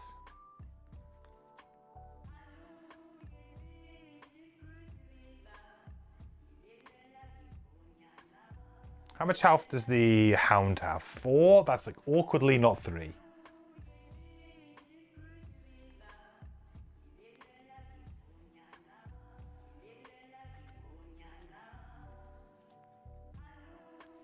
Maybe I get the Deathwalker to go over here to deal with this, and I let the Drifter come over here to deal with this. Seems a bit more reasonable.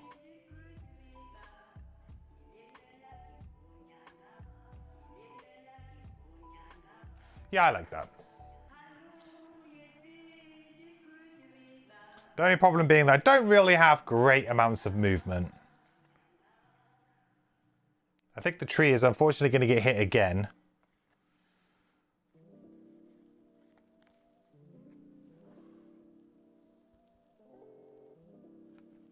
I could try and heal it though.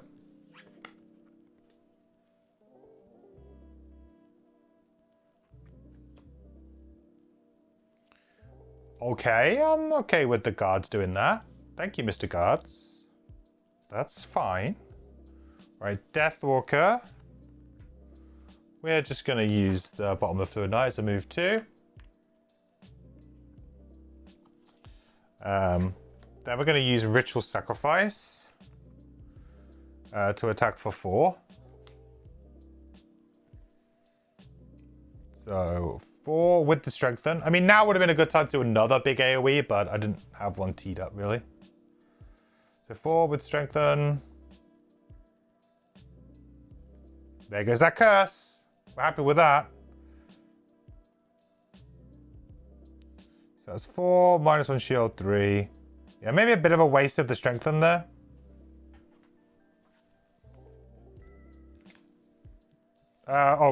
Marked as well, I guess. I should remember to put that token on. Well, it doesn't really matter right now. We can do it next time.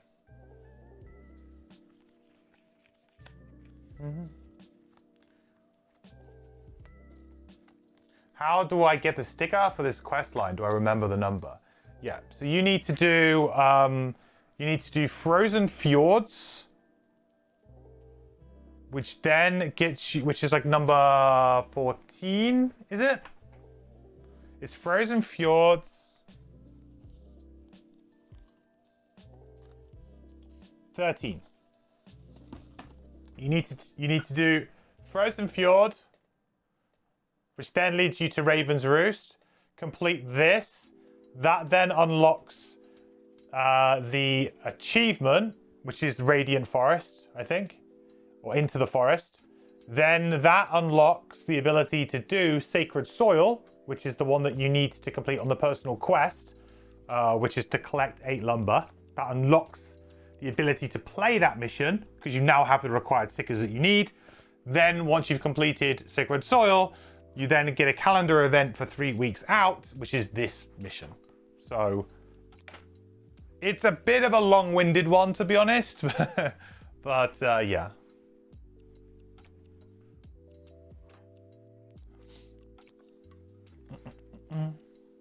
Not a waste if you avoid a curse. Yeah, good point, Phantom. I'm pretty happy to see that go.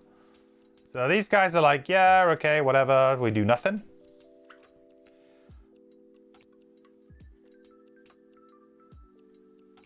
So with the Drifter, we're gonna go 1, 2, 3.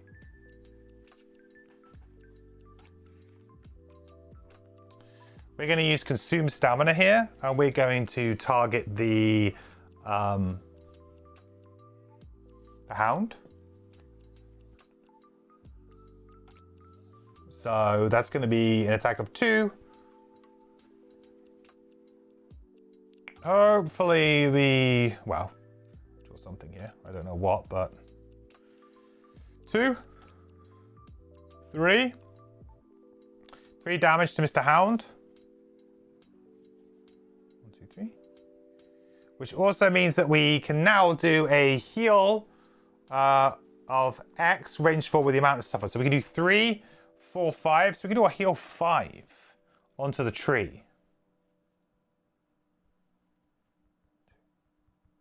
Look at that. Boom.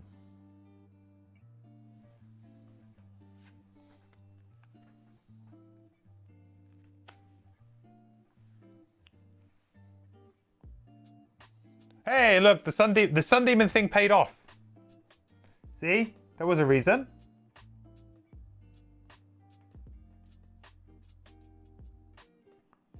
Never doubt me. See? It would have been here, would have hit the tree.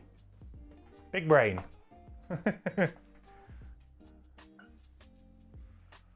And then the tree's going to be hit for 4. Nice. No, it isn't. Ooh. Curses are going to come up clutch in this scenario, huh?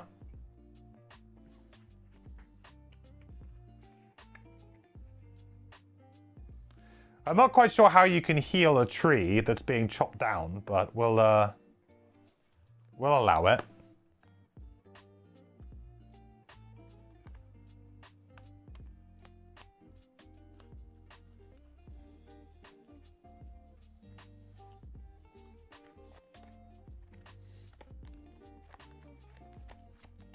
Thank you. Sun Demons in Frosthaven. Also, what is the scenario objective? Yeah, so Sun Demons, there are all of the demons from Gloomhaven are returning in Frosthaven. And, I mean, Ice Wraiths are kind of like a demon, a new demon. But you also have Chaos Demons, which you didn't have in Gloomhaven, but you did have in Jaws of the Lion. So all of the known demons are still here. The objective is to kill all of the enemies in the scenario before this tree gets, well, I'll say before, and protect the tree in the process. So the Great Oak, it has initiative 1 for focusing purposes, 28 health, and if an enemy draws a ×2 against it, that ×2 is considered to just be a +0. But the idea here is we need to kill all the enemies before they kill the tree, or us, I guess. And yeah, there's one more room after this.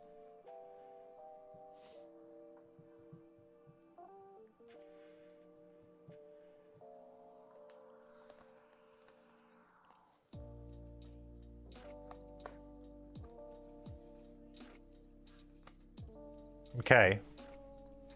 Time for fierce barrage time. Are you ready for the fierce barrage?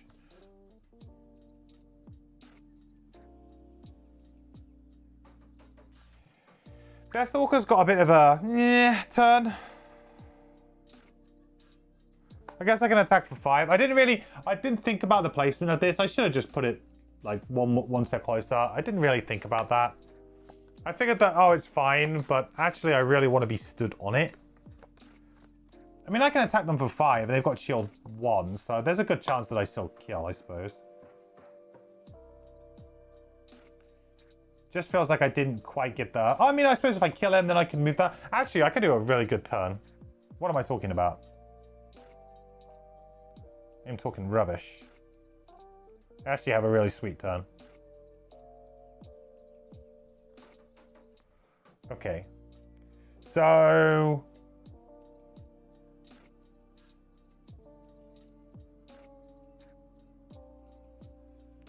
let us go on the Deathwalkers first. So we're going to use Fluid Knight to attack this guy, number 1. Pretty sure we can use the adjacency as if we are in the hex. Pretty sure we can attack something that's on top of us, melee, right? So attack 5. Doesn't come up very often. It's a bit of a weird one to get your head around, but I'm pretty sure that's fine.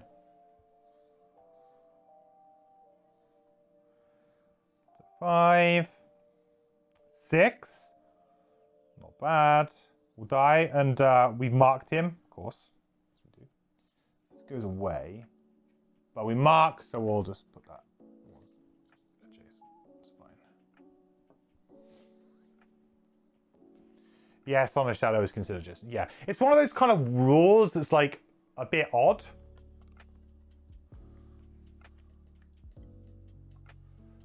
Just feels like you shouldn't be able to do it. Then we'll use Restless Spirits bottom. And I think we probably just go kill the hound, right? It's either we go kill the hound, or we let the hound attack the tree for 3. And then we use the Drifter's Shockwave charge.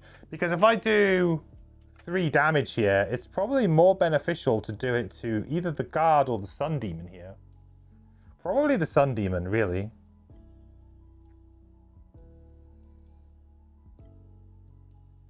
Is the, it's considered to be an ally, not an objective, right?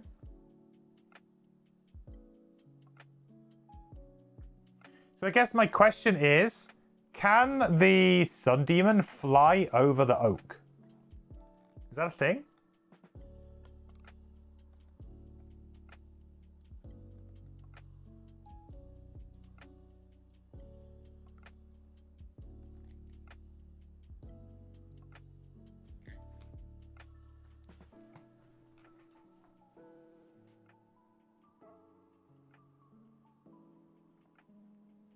No, yes, flies, you would think so. I would generally think so too.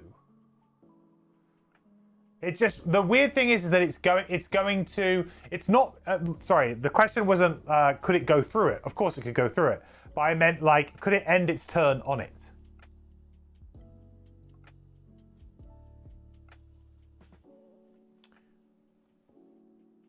It's an enemy to the oak, so we can't land on it. No. You can't land on enemy hexes. So, it's an odd one.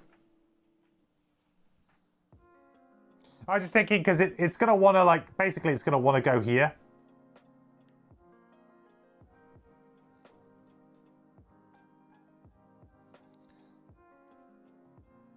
If I do 3 damage to the Sun Demon, it's going to be on 6. I'm going to be attacking it for 4. 1 shield. I mean, there's a good chance I kill it, I suppose. So, yeah.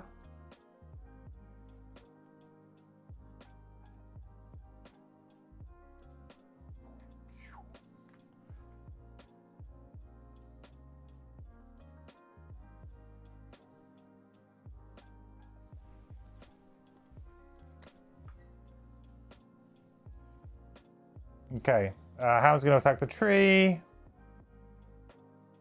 Damage to the tree.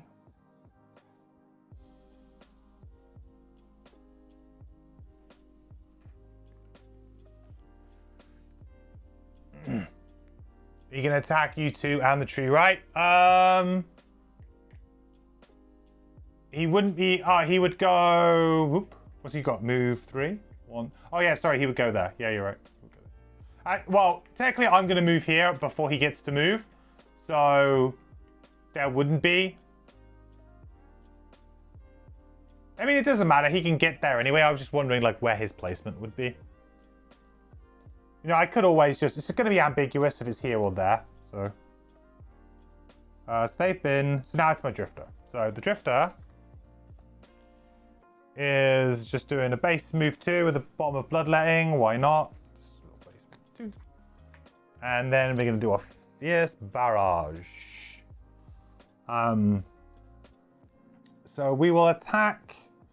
So I guess first off we'll attack. Yeah, I guess if I want to kill the hound, I can't do it, but maybe I don't kill the hound. All right, let's attack the Sun Demon first, right? Because that's the thing that we may draw times 2, and who knows. So that's going to be an attack of 4 with Shockwave. 5, so 4 damage. So we know now that we've definitely got the kill. 2 damage to this. So then we'll attack for 1 XP, 2 XP.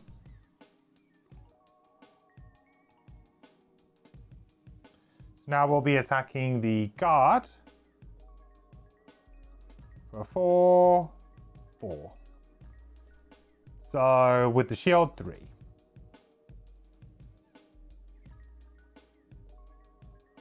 And yeah, I guess we just killed the Sun Demon with the shockwave.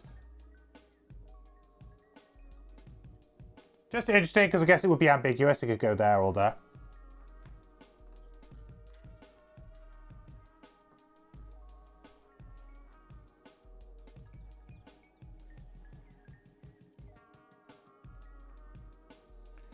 Okay, so he's going to attack the tree for 4 here. 5. No, tree, I healed you up. You're not allowed to be low. I tell you what, the 1 initiative for focus rules thing's really tough to deal with, huh?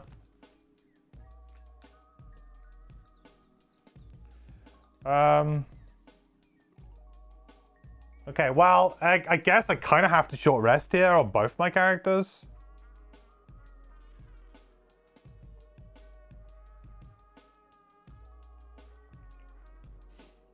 I guess in a way, the last turn I could have frenzy potioned. So still sort of saving it, really. It's fine.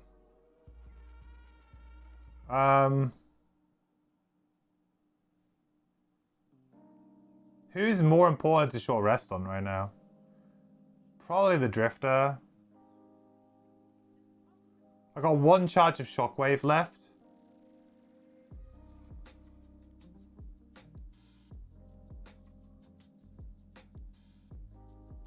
Which I guess is fine. I've actually got all my items up, so we're not doing too bad here. Just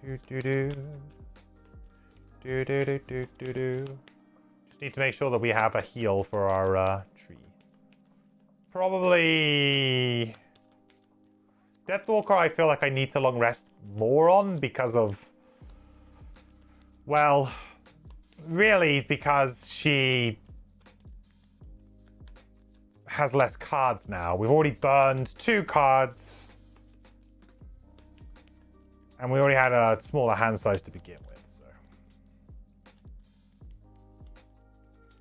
Let's Drifter. Oof, breakthrough. I think we have to take a point of damage to get rid of something else. Consume stamina on level 6. I feel like a level 5 is better than a level 6, but still. Not a good one to lose.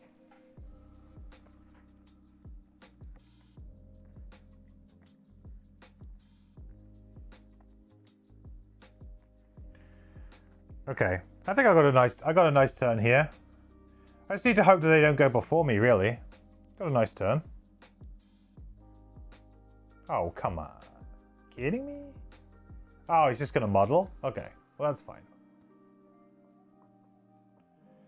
Shield and retaliate. Also joyous.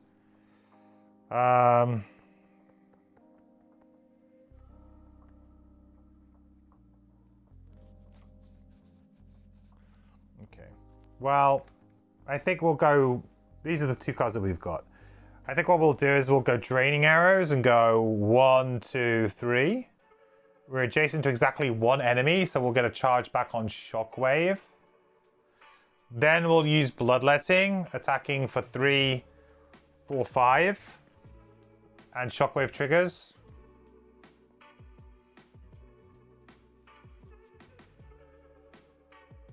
Wow, not a time to miss. Okay. Well, that's really annoying. I mean, we get to do 2 damage to the guard, but damn. Okay. I was really thinking I'll be moving that back. Yeah. Well, that sucks. This hound lives again on 1 health. Right, Deathwalker, long rest.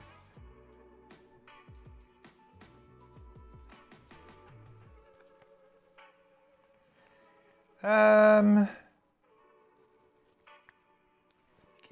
I get rid of Forceful Spirits, but it is the teleport. Yikes. Oh, actually, I get rid of Fluid Knight, probably. It's our weaker attack.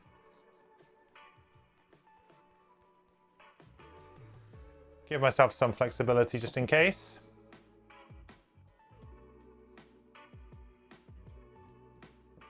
Okay.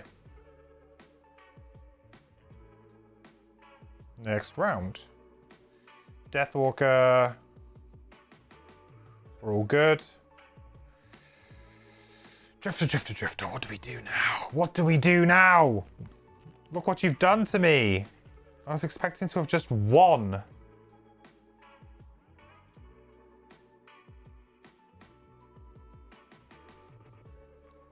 Do I try and keep Shockwave up, or do I try and keep Crushing Wave? Do I just let Shockwave go now?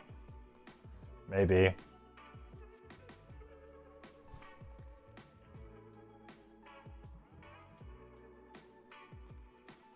If I had consumed stamina, I'd feel really good here. Alas, I do not.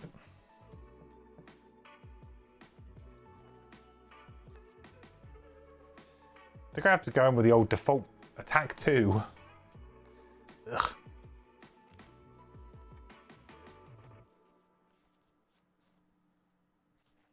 Question is, do I open the door? I mean, I feel kind of spicy. I feel like it might be time, you know? Get rid of this. You feeling it? I'm kind of feeling it. I've just long rested. The only problem is that I'll be kind of like dealing with enemies already here. I could have a turn off where I just make a shadow and don't do too much else. I could, however, just mark, like, this guy. Save that shockwave.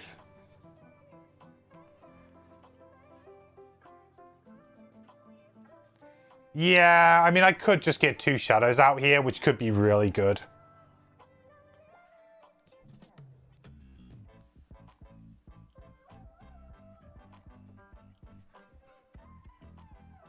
Let's do that.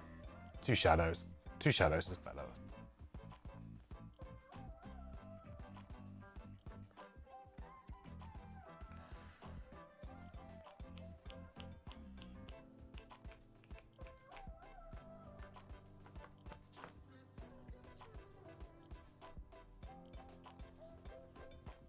Can I get 2 shadows though?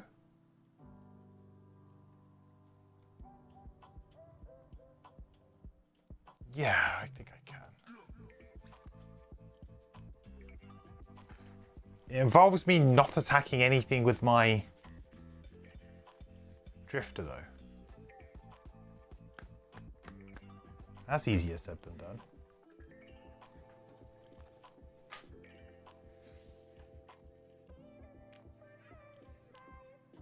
I did not put Luke near the 2. Oh, when the guard died? Guess I didn't. I didn't loot that, did I? No, I don't think so.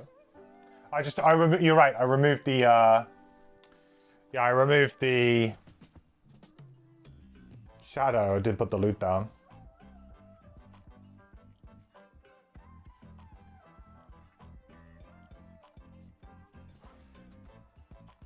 Yeah, let's, I mean, I could just let the tree take 1 more hit. Is that going to be that bad? I mean, how bad could that be, huh?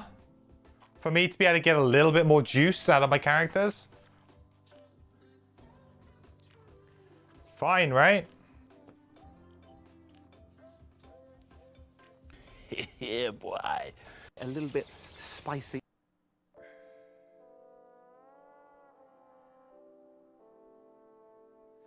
Ew.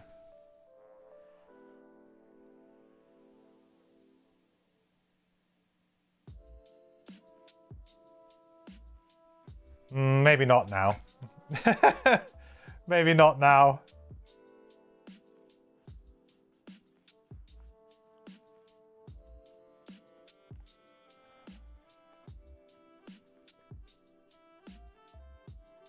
I wish you could, like, decline to use them. I mean, that would be too good then, right? Really don't want to use any of the charges.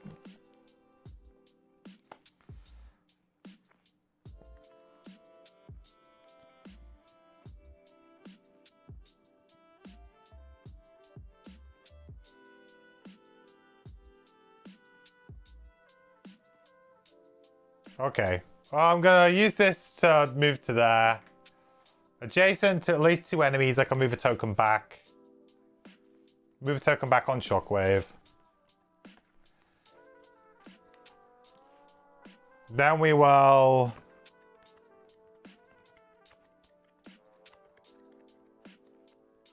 Then we will shield up. Shield and retaliate up. For no particular reason. Okay. Alright, guard's done. Then we're going to use Vengeful Storm. And we're going to attack just for 3 onto the Hound. And we will mark it with a little token. We'll call the Abyss. 4. Great. So this dies. And it drops a shadow. We'll put it here. I don't think it makes too much difference. That's great. And a loot token, of course. And then we will use Fleeting Dust to place a shadow token adjacent to us.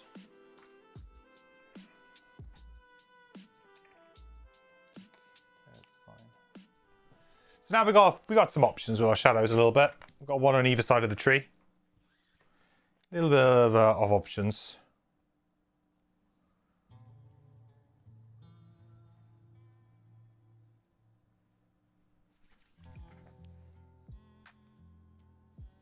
Okay. There's still one more city guard there who's in a kind of annoying spot.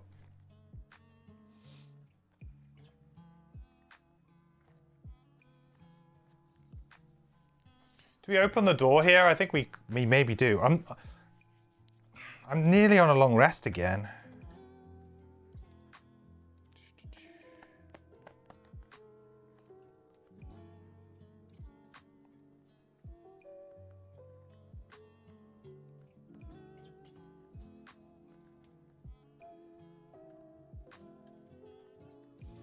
Difficult one here. No ranged attack. I mean, I could, but I'd consume the shadow, which maybe it'd be fine. I could also just use Forceful Spirits on it, I suppose.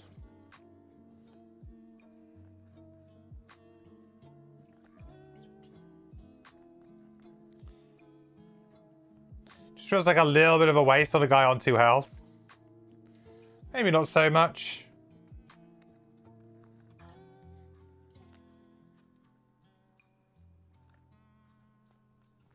Thinking maybe this would be a good time to long rest on my Drifter.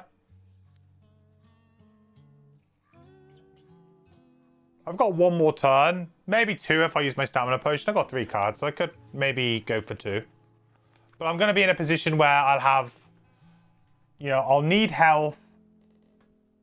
I'm on 17 right now.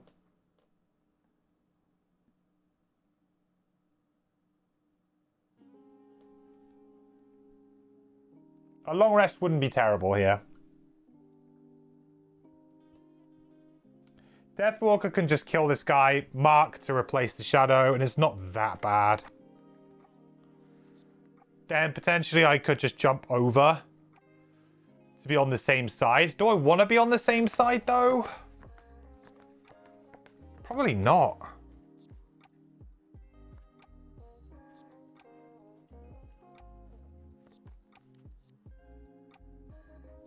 Do I also want to open the door? Maybe, maybe not.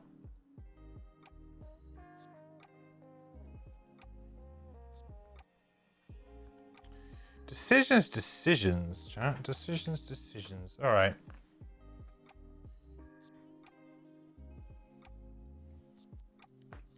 Okay. So we'll play Dominate. So we'll attack for 6 and an XP.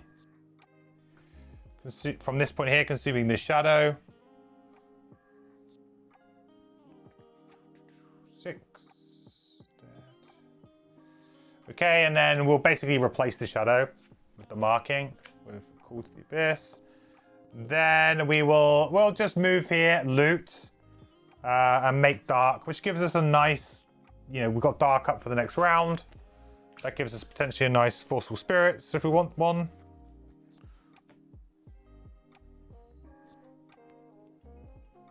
I can move through the tree technically, but it's pretty big. Yeah, I suppose I can, yeah. Just got to have enough movement to come out the other side, though. Okay, good. So we're looting a car. Lumber. The Drifter is going to heal up for 4. 3. Charge back there. Then we can look at a card to get rid of. I think I need that to heal, right? I think we're going to probably say Draining Arrows because we're not really going to get there. Well, actually, no, maybe we will get there.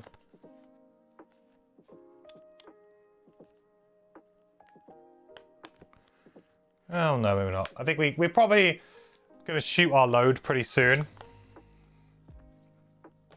Shoot our shot. It's going to happen.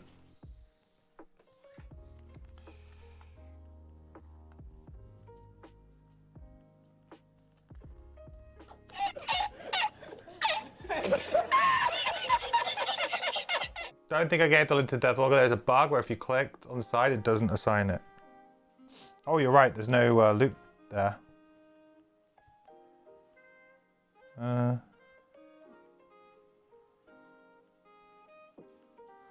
What happens if I do this?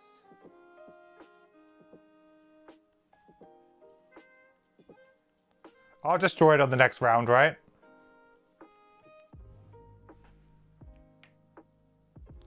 That's okay. We know what it is. Just a lumber.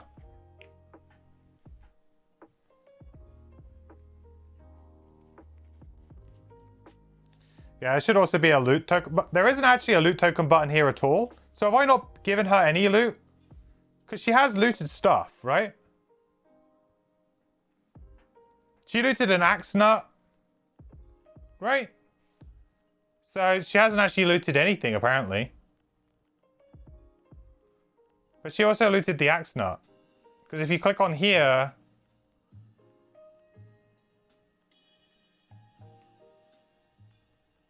Need to reassign, yeah.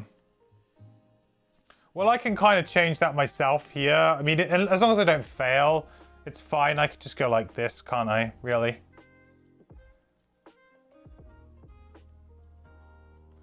No harm, no foul. As long as I win.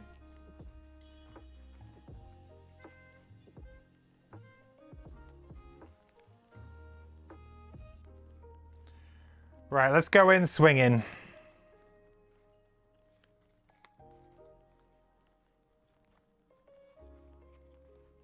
I think the same thing that I did before. 31 seemed to be a really nice initiative to do this on.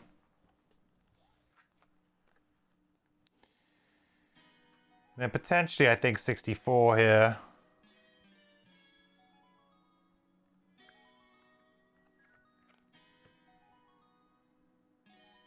Or am I going to go for Force of Spirits? Yeah, I'll go Force of Spirits. Got a short rest next turn. Jesus.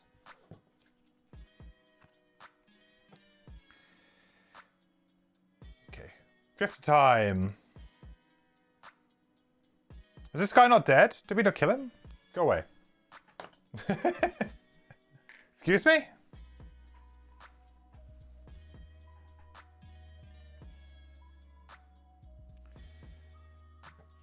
So we'll move 4, 1, 2. Ta-da! 106.2.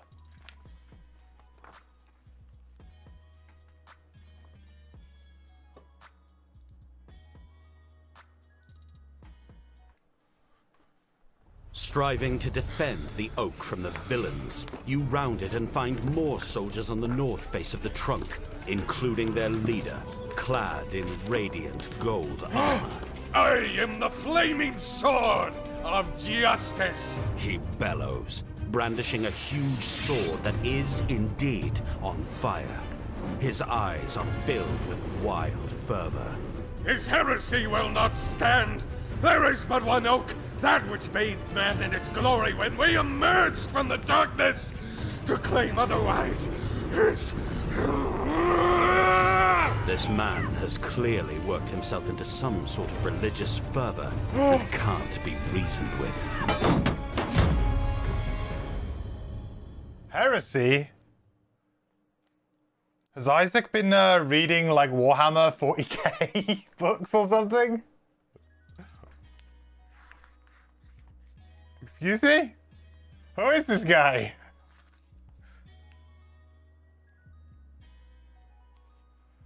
This guy with like literally with like a chainsaw is trying to take down.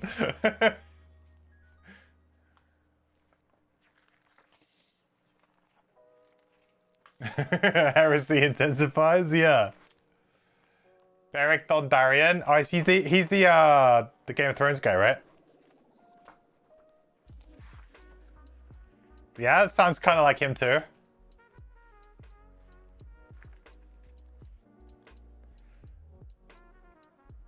Alright, so special rules. Open all doors too. There's a chest in this scenario, huh? The Elite City Guard is the Flaming Sword of Justice. It adds +1 attack and wound to all its attacks. At the start of the next round and each second round after, until the Flaming Sword of Justice is dead, spawn 1 hound at B. It is normal for 2 characters, Elite each second spawning for 3, or Elite always for 4. Okay. Interesting. We need a big tile, 16A. This a boss? It's technically a named enemy, not a boss. So we use an Elite City Guard standee, but it is technically a... I wonder if it's been done. Ooh. Haha, there he is.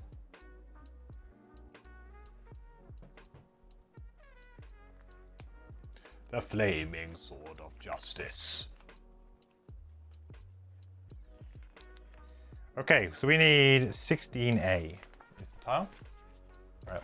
I thought this would be over a bit quicker than this. I didn't think there would be a boss.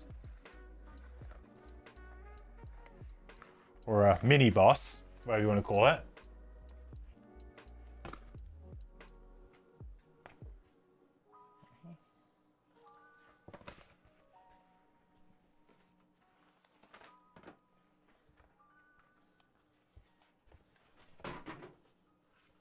Uh-oh. The tiles are falling everywhere.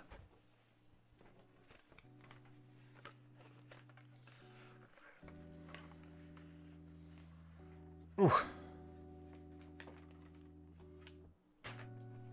I really need to clean these tiles up.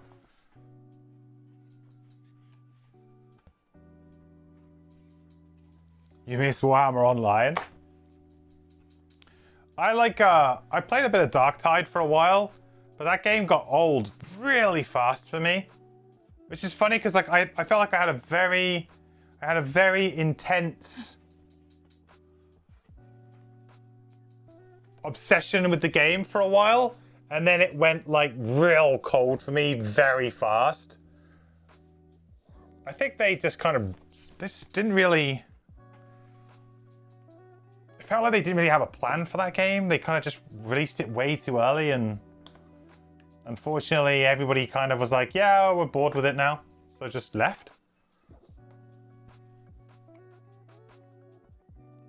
It's a bit of a shame, really.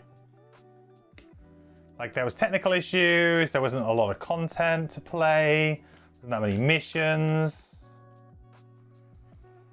Just sort of died.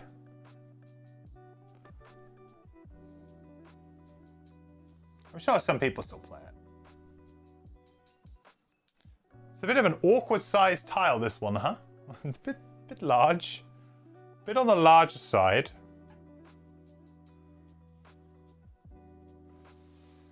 Moral of the story here, we need to kill the this elite fairly quick. This flaming guard guy needs to die. Otherwise we're going to end up with being overrun with hounds. It's actually quite a difficult final room.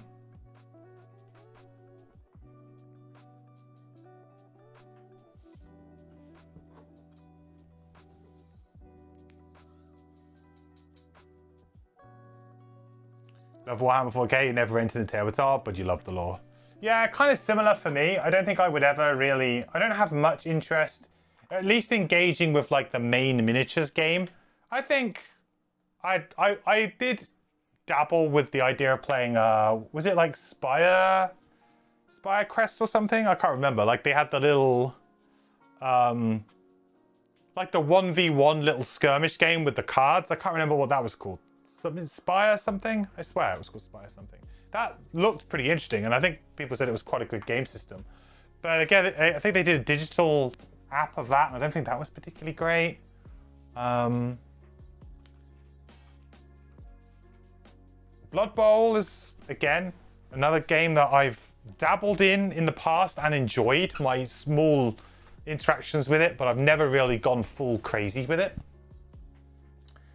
Underworld Shadespire. Yeah, that's the one. Thank you. Something Spire. I knew it was something Spire. Spire in it. Yeah, that seems like the actual I think the game was quite well liked. The physical game.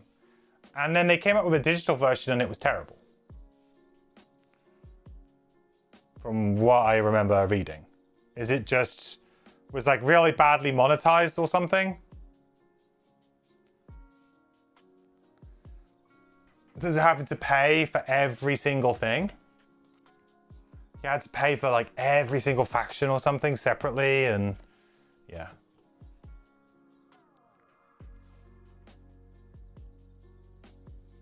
Okay, I can probably push this up a little bit. Get a little bit of more space.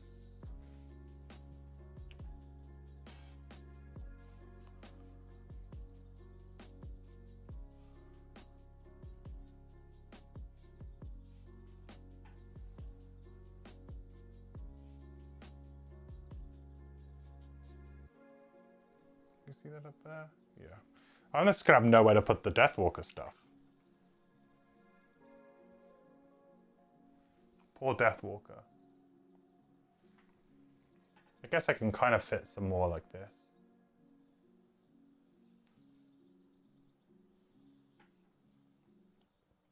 It's the problem with these big tiles. I may end up going.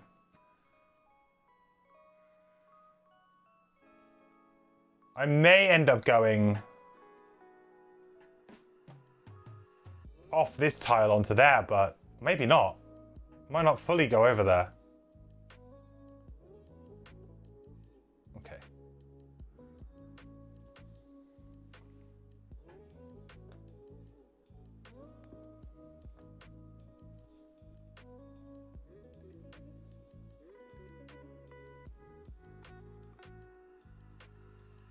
I mean, there you go. That's enough. You don't really need to worry about the battle goals, because I don't think I'm going to do them anyway.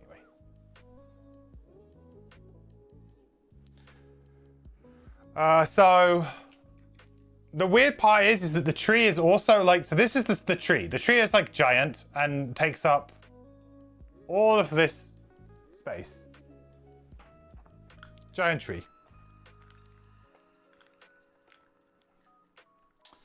I need Paul set up for Gaming Rules. You sure it was cheap and easy to set up? I'm sure it was. I'm pretty sure he just nipped down the shops, didn't he, and just picked it up very easily. Yeah, he does have a great setup.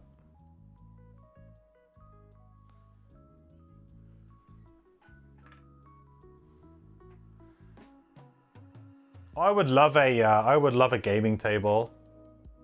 Just don't have the money for it though. Can't afford it. If there are any gaming table people out there, you know, who make gaming tables and want to sponsor me, my DMs are open. Please feel free to contact me. I am very interested.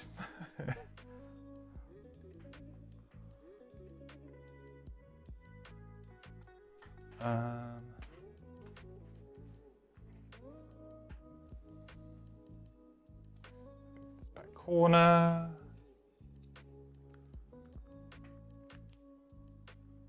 It's pretty mean. We got two Sun Demons to deal with too. Pretty mean.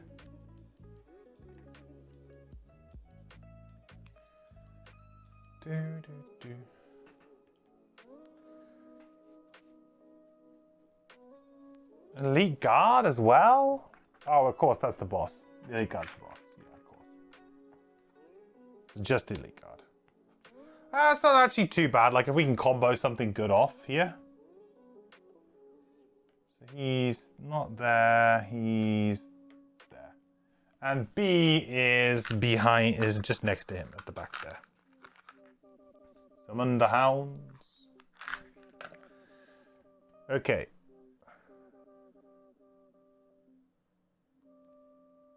So the start of the next round, then it's 2 rounds after that we need to spawn. Need to nuke the guard fast? Yeah, really, we kind of do. I think we're going to end up with 1 hound, but I guess it's not too bad. We should be able to kill him fairly easily, I would say. He's only got 10 health. Shield 2 though, I guess. But like, we've got ways and means to kill him very fast with our characters, so I'm not too concerned.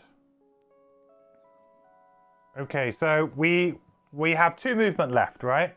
Which is a little bit unfortunate because we can't actually get anywhere. They're too far behind. They're too far at the back. So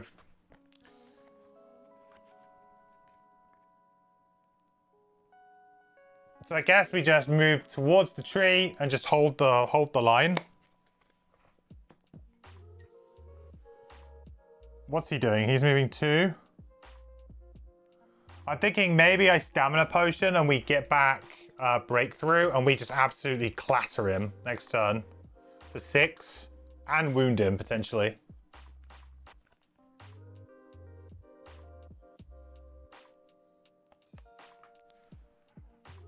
Seems like a good idea. How many cards do I have in my hand? 1, 2, 3, 4. Yeah, will put me out. Yeah, let's do that. I think like that's just too good. It's too good an ability to pass up.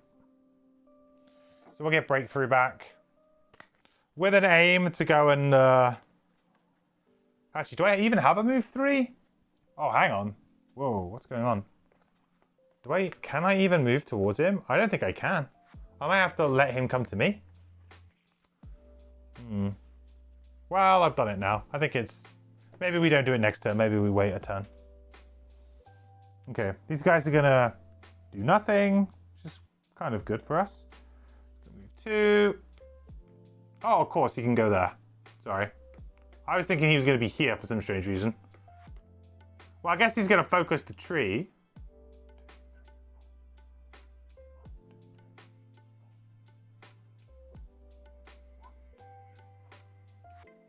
So I'm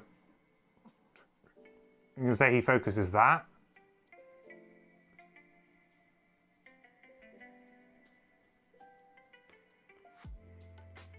Same as that, right? Still 2 away. Yeah, I can make it worth ambiguity. We're okay. We're good. It's all good.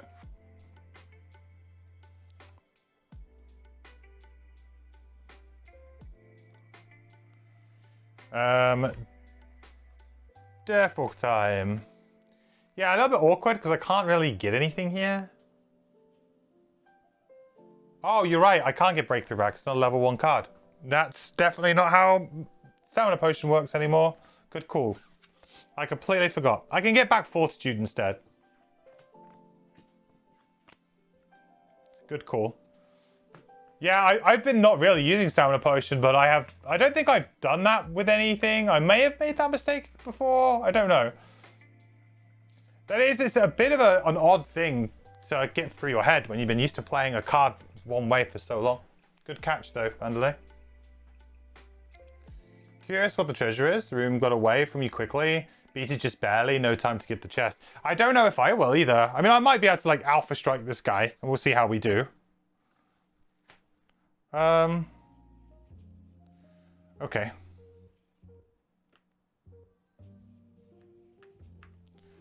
I mean, I'm just gonna, you know, consume the dark and attack for 3 onto the Sun Demon. It doesn't seem very good. Okay, well, I'll take 6. I guess I'll take a 6, though.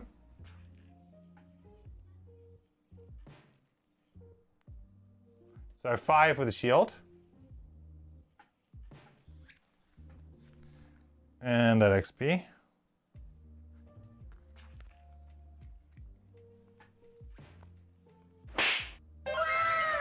Wow.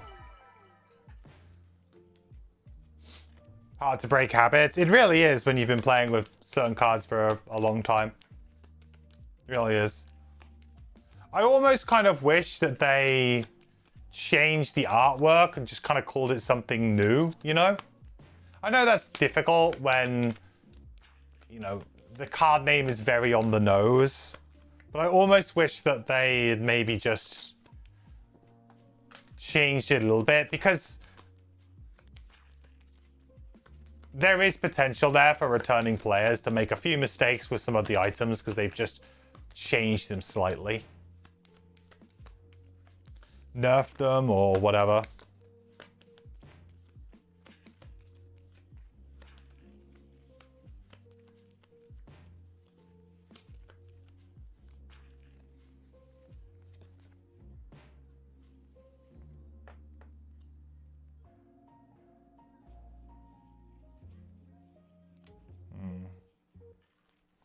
Fleeting Dusk was the card that I got rid of with the short rest. I feel like that's the only way that I've got to make...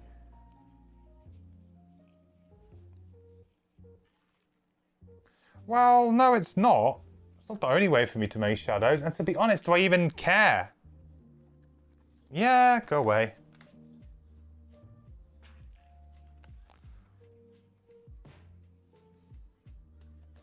Go away.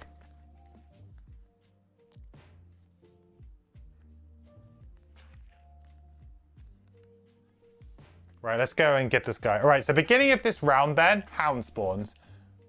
So, and then we got to count 2 rounds from now. So our Hound is going to go, boop, over there.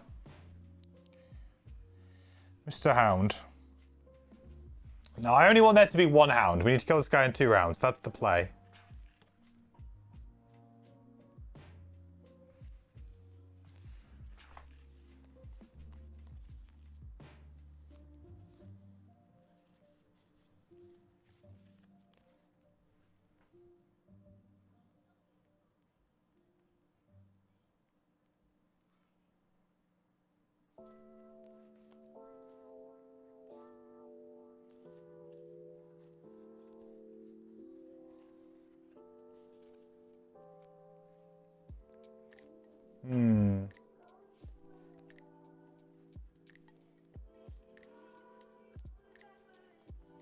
Should I heal the tree here? I mean, I got a good chance to heal the tree. I think I'm going to go super early on my... I think I'm going to use my boots to go on 8 initiative here.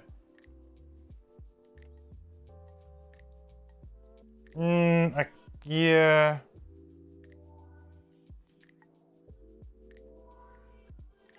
No, actually, we won't do that. We'll do 27. I don't need to heal, but we'll do 27. Actually, we might not have to use the boots. Oh, no. Is he going to get me? Oh, thank God he can't get me. Although, Mr. Flaming Sword of Justice getting an extra shield is a bit of a pain in the ass when we're only using Fortitude.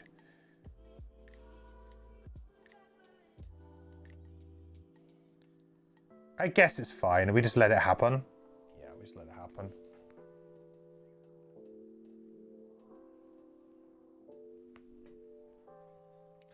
Oh, Lord, he coming.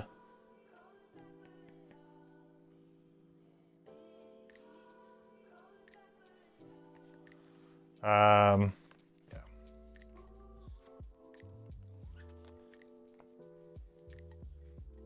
Okay. Okay, so we're going to use Vengeful Storm to attack for 3. We'll remove this so we can target 2 things. Gain an XP. Oh, wrong character. So I'm going to attack for 3 on the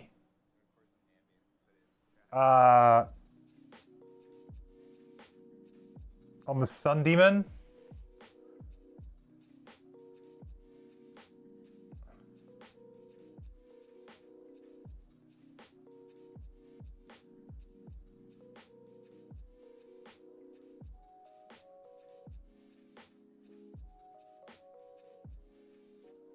Yeah. And I could maybe immobilize him here. I think I might do with the weighted net. Yeah, I mean, I may as well. I think he's gonna get an attack off, but it stops him from getting the tree. So I think that's probably worth it. So attack for 3. 4 with the shield 3. Okay, that's nice. Then I'm going to attack the...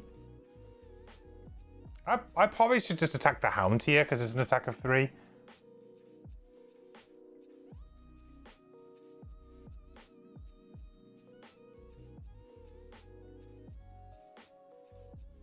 +1. So 4 damage to the Hound. Because we got to kill the Hound anyway. Good. So then I'm going to use Lingering Rot and I'm going to move 3. And I'm going to poison this guy. Mr. Flaming Sword of Justice, get poisoned. This guy is immobilized. Just so I remember. Good. Oop, not next round. I'm getting way ahead of myself today. Right, Drifter time. So Drifter is going to just do a default move 2. And then we're going to use Fortitude here, and we're going to attack for 5 onto the guard with the poison 6. So attack of 6, 7, 7 damage to him. We only have PS2, so it's 6 damage to him. And we take 2 retaliate back. We trigger 1 charge of Shockwave for an XP and do 2 damage to the Hound in the process. Okay.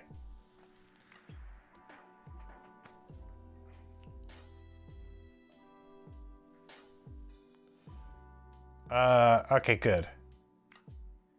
Drifter is done.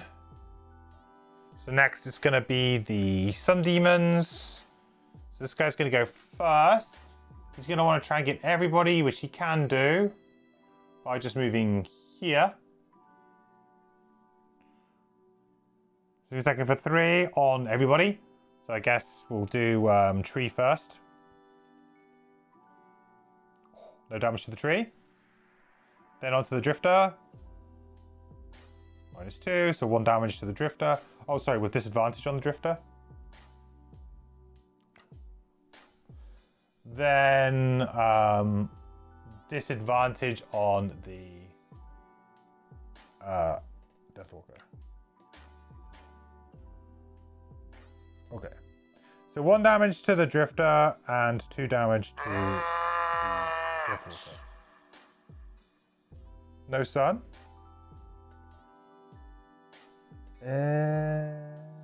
Okay. Good catch. So he just would have attacked. Where was he there? So he would have attacked the Deathwalker then. So I would have just attacked the Deathwalker and done no damage then. Let's get this back. Let's.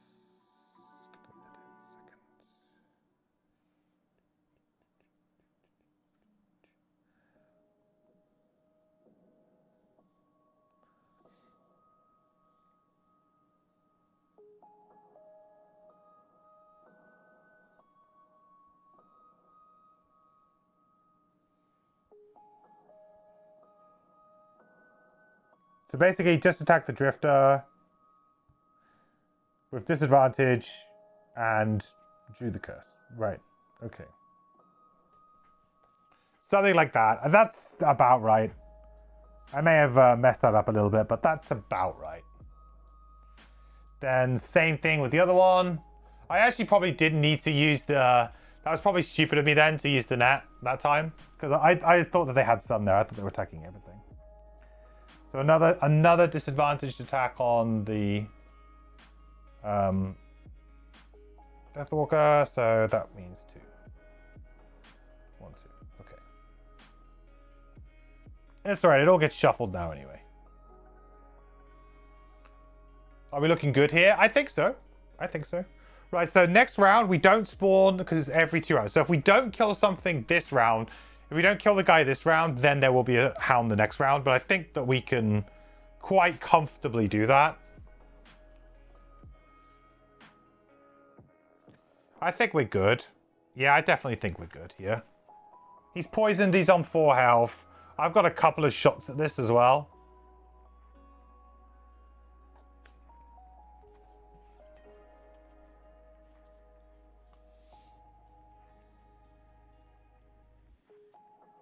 The only thing I'll say is that I kind of want to kill with the...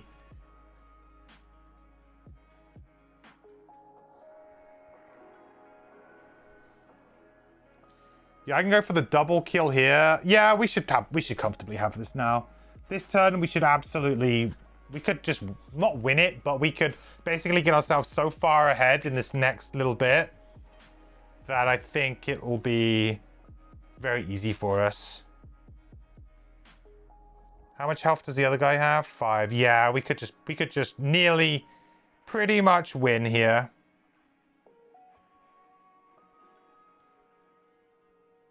For the most part, we will nearly win.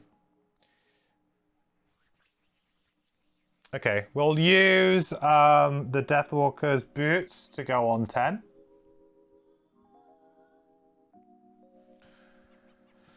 Okay, so the worst thing that can happen here is that we kind of miss this attack. So I'm going to use the Spyglass.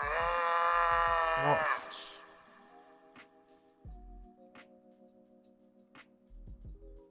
The demons have advantage, so only draw the curse and the -2. Okay, well, it's happened now. Yeah, no, you're right, but I can't be bothered to retroactively do that. It's shuffled now. There's nothing I can do about it, I'm afraid. It's been a while since I played with Sun Demons. So we'll do an attack 6. Gain an XP with advantage. It's kind of like the downside of playing with the app, is that sometimes you just kind of lose sight of things. 6, 7. Especially when it's written down there, you know? Like, it's so small on my screen. So that's 7 with poison. Yeah, dead. And I marked him as well, so he dies. That's good. Drops a loot, drops a shadow.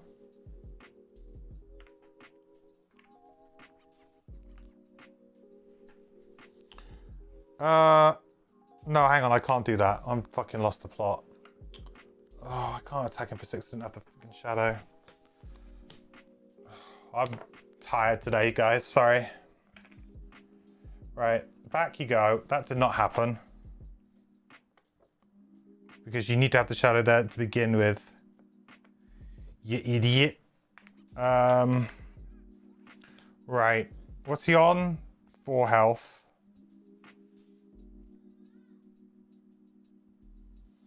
The poison, I think.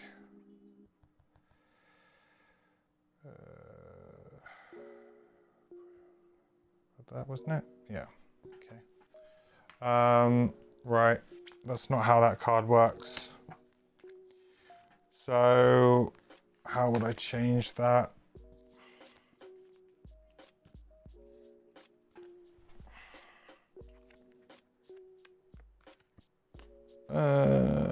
Could do that.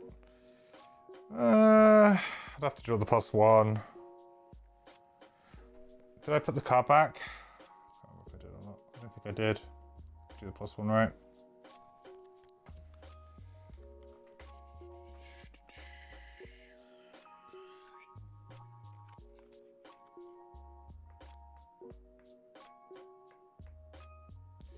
Yeah, it's fine. I can just use something else as a... I can just use a slightly different card. It's fine. And I get the same result. With the spyglass, it kind of gets it done. So...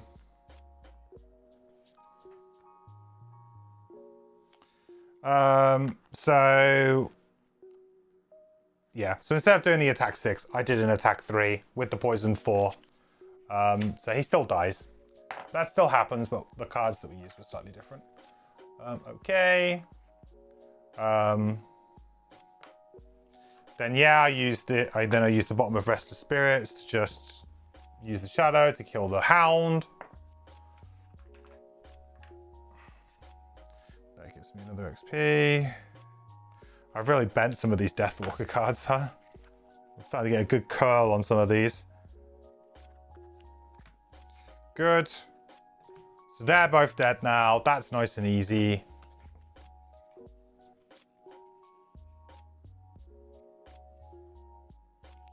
Drifter is going to go next.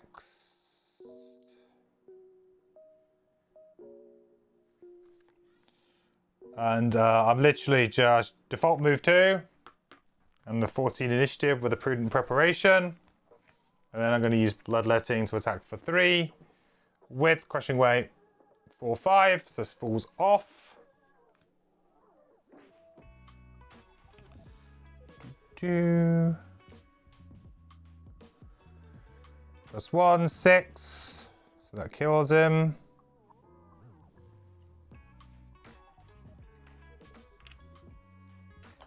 There we go, 1 Sun Demon left to deal with. And so he's just going to go... Might as well double stack some loot here. And attack me for 4. 3. Cool. Next round. Right. Actually, this room was pretty easy when you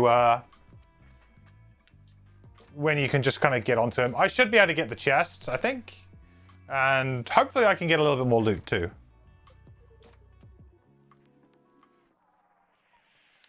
I don't really have anything great to play on my Deathwalker now, though.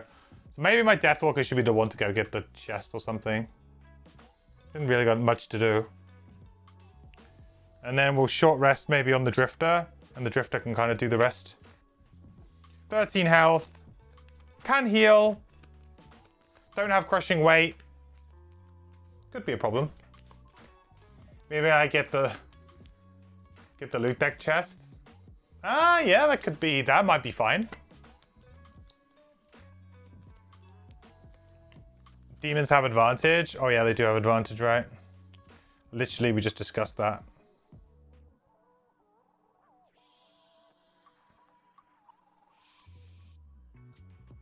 It's almost like I knew.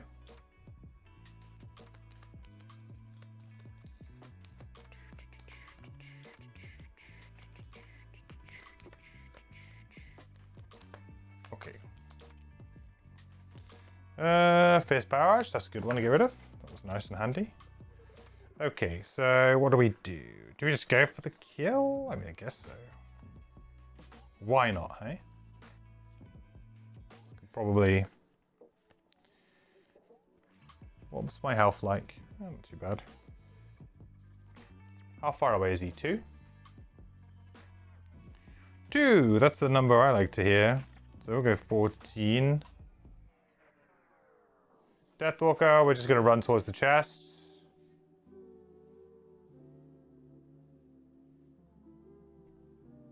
Nothing else really happening.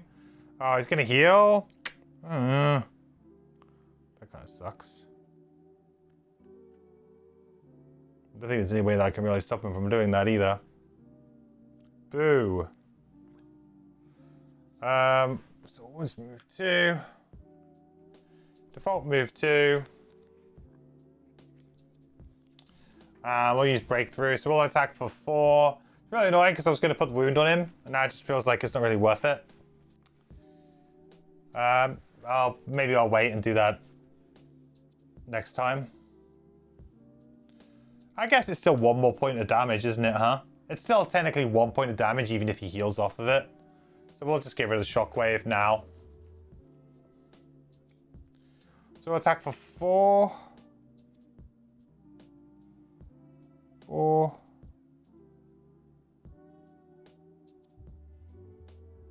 Even if he does get rid of it.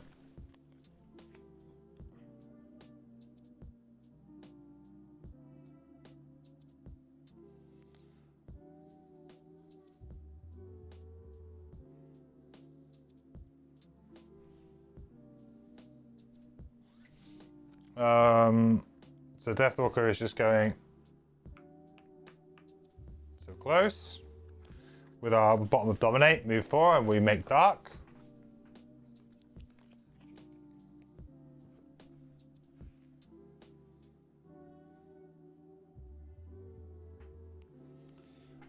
Okay. Drifter, Drifter, Drifter.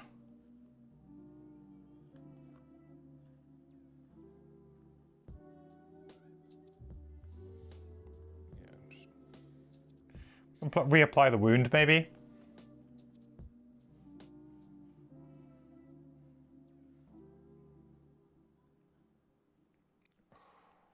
Okay. This is where like the game can stall out a little bit, and it's just not very good for us because it's quite difficult for me to kind of kill these guys without having my extra buffs. Attack for 3. And then we were doing that, so we're just doing an attack for 1. No damage, but add the wound. Realistically, we should be able to kill him, hopefully with the wound, but if he keeps healing, it's going to be really annoying. I can poison him. I do have a card to poison, so maybe I'll end up doing that. Hit 2 with the Deathwalker before you move. Yeah, I could do that, but like I said, I'm on my way out. I'm not concerning myself with it, really. Reset this, reset this, reset this. Plus, to be honest, maybe I want to get the loot, right? Don't necessarily want to kill him, like, too fast.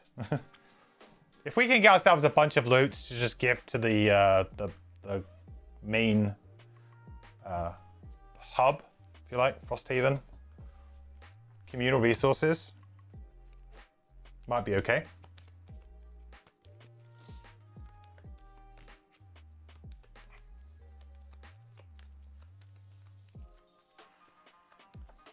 Oh, I don't know why I'm doing that. I long rested. I guess choose. I don't know why I'm doing that.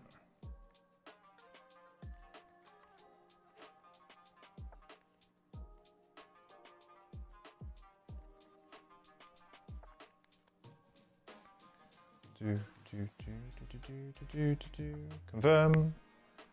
Okay, Deathwalker. Just grab that chest, baby. That's all it needs to be.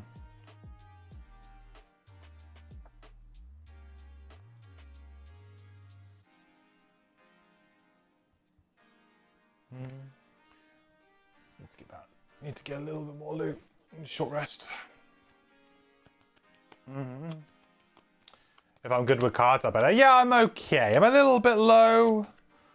Like I said, it could get a little bit nerve-wracking if it just keeps healing and healing and healing. Then yeah, then the attack 2 is probably a pretty good move.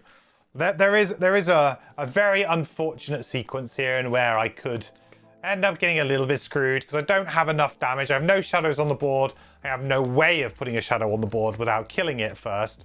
So I would be in an awkward spot. So yeah, there is a way where it could come down to 1 or 2 attacks. It could happen. Probably pretty unlikely though. I don't think the tree took a single hit, did it? In this one? I don't think it did.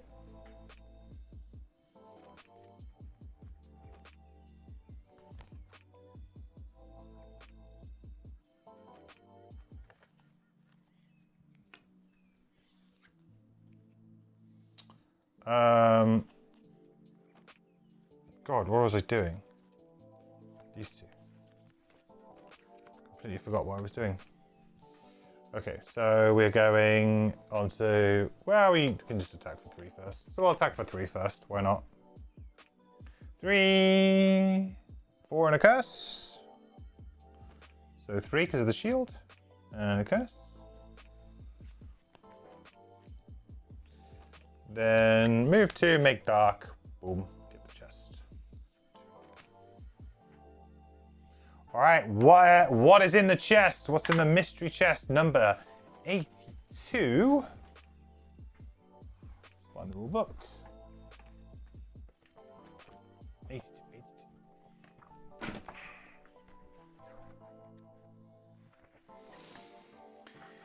It is gain oak staff blueprint. Ooh. Item 72. Interesting. An oak staff.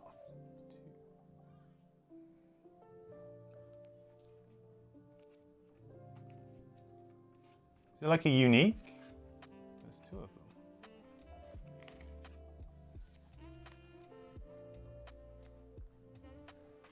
Hey! Look at that.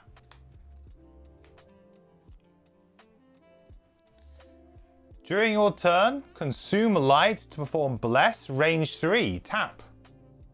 2-handed item. I mean, I don't know, like, we obviously don't make that element at all.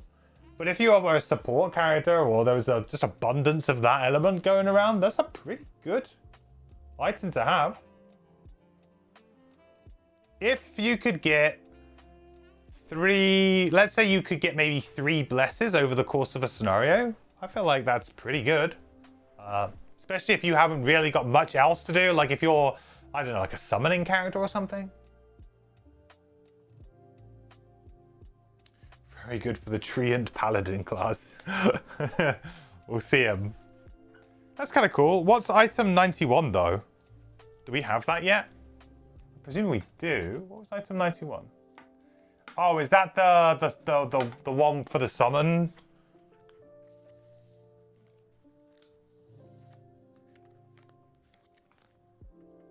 No, it's holy water. Okay, interesting. Huh.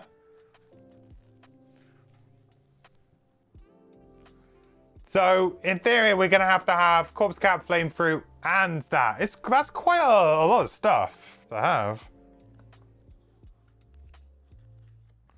Cool though. I guess there's a world in which you actually don't have that yet. You could get there's a world where you unlock an item and then you don't have the precursor to actually make it.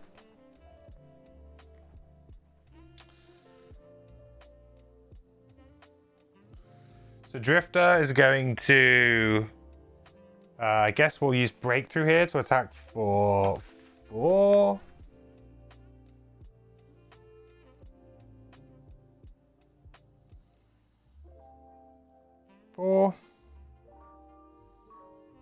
And because of the pierce, we don't have to worry about the shield.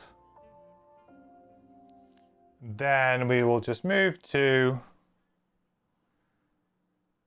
I'll just pick this up. Default move 2. Pick this up. I think.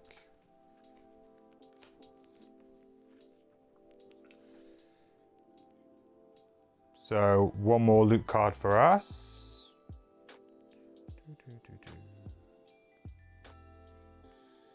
Lumber. Hang on, that wasn't the one that we'd already drawn, is it? Oh, I think it is, isn't it? It's the card that we already drew. So we need to draw again, because that was the card we drew earlier. Hide. There you go. That's a new card. So I need to take 1 lumber off of your list. Can I like remove 1? It's fine. We'll just remember to get rid of our lumber at the end because we've got 1 extra lumber. Okay, so damage there. It's going to go there, unfortunately for us. It is going to attack the tree for 3. Well, us for 3, then the tree. With disadvantage. Miss. Then on the tree. Oh, he got, oh, of course he gets freaking advantage, doesn't he? So he missed on the tree. And he hit us for 0. Okay. Ugh.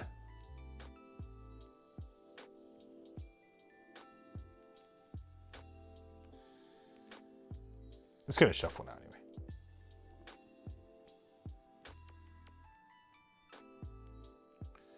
Keep forgetting that the ruddy disadvantage, the advantage that they get, the innate advantage.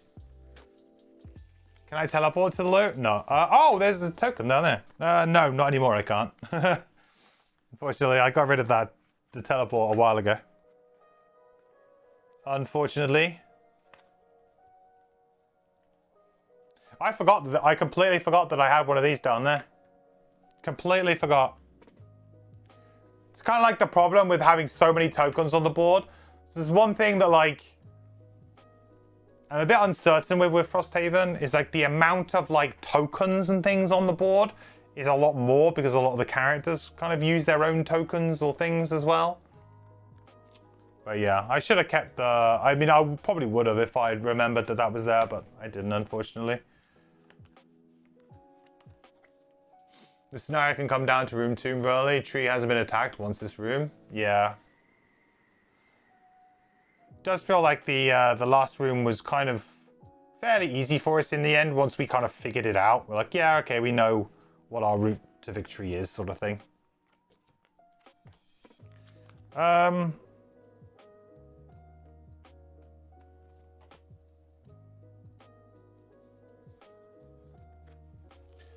Short rest on the drifter. Try and get the move 4 back. Try and get some loot.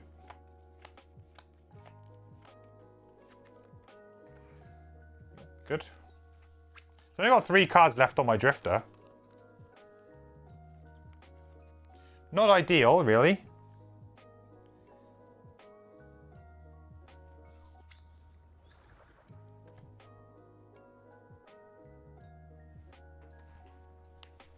Okay, so we know he's going to die, so we can kind of ignore him now.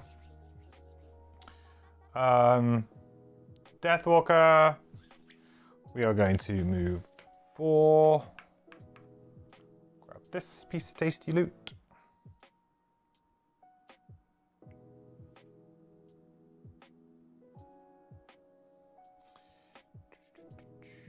Flame through. Yay, there we go. That's nice. Anything else? Drifter. We'll move 4. Grab this loot.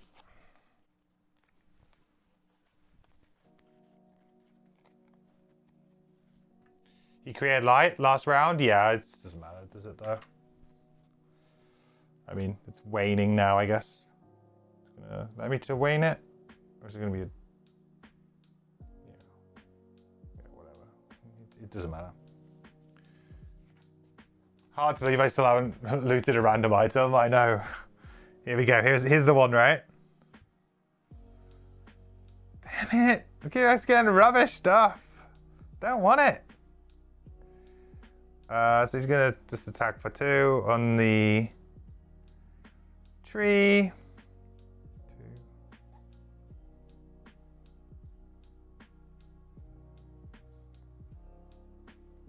Tree never even came close to dying, huh?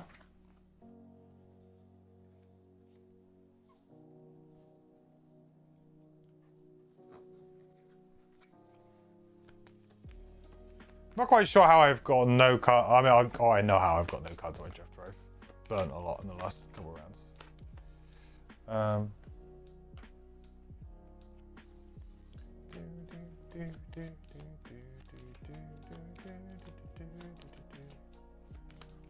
Right, so I don't think I'm going to be like 1 out of range of that loot over there, unfortunately. So I'm going to end up leaving 4 pieces of loot on the table. Just kind of is what it is, I guess.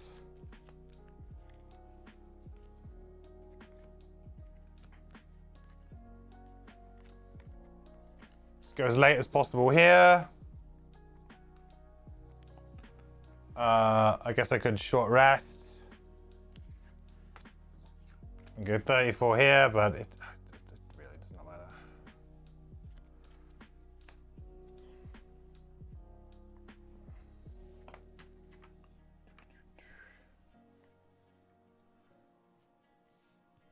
Drifter really wants to pick it up. Where is he? Okay. Come on, random item. What happens? Do you take a random item from the random item deck?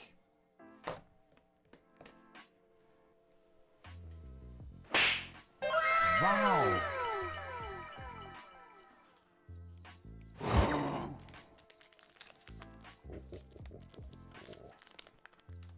There it is. So, I'm not sure what side of the deck I'm supposed to be drawing from now. Purple back? You mean blue back? Nice. Purple back? You mean blue back? The Falcon? Is the Falcon in here? Which ones am I allowed to draw from?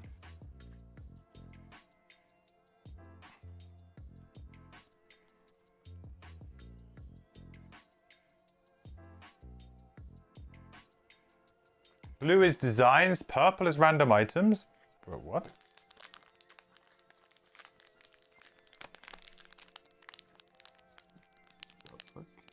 What the frick are you on about?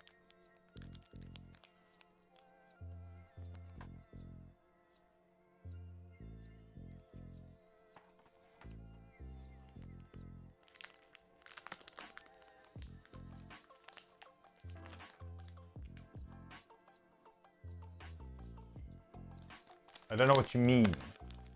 Purple. Where's the purple cards?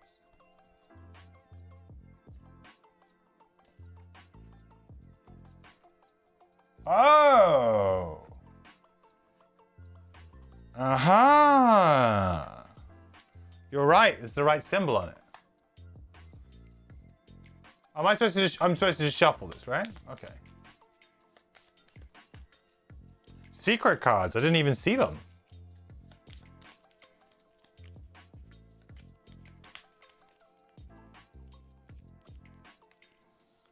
Ooh. Okay. All right. Giving him a bit of a shuffle. I just had them in order, but I guess I shouldn't have them in order, right? They should never be in order. Interesting that maybe they did tell me to shuffle them at the beginning. I don't remember them telling me to separate them off and shuffling them, though.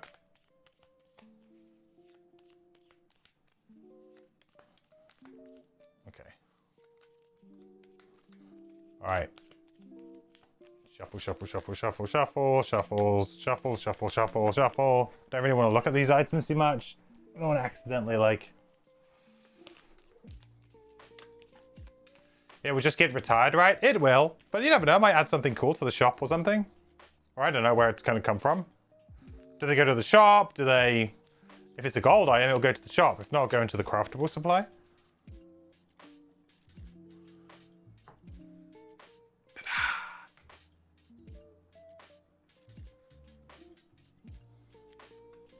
$20 gold. Flashing axe. Wow.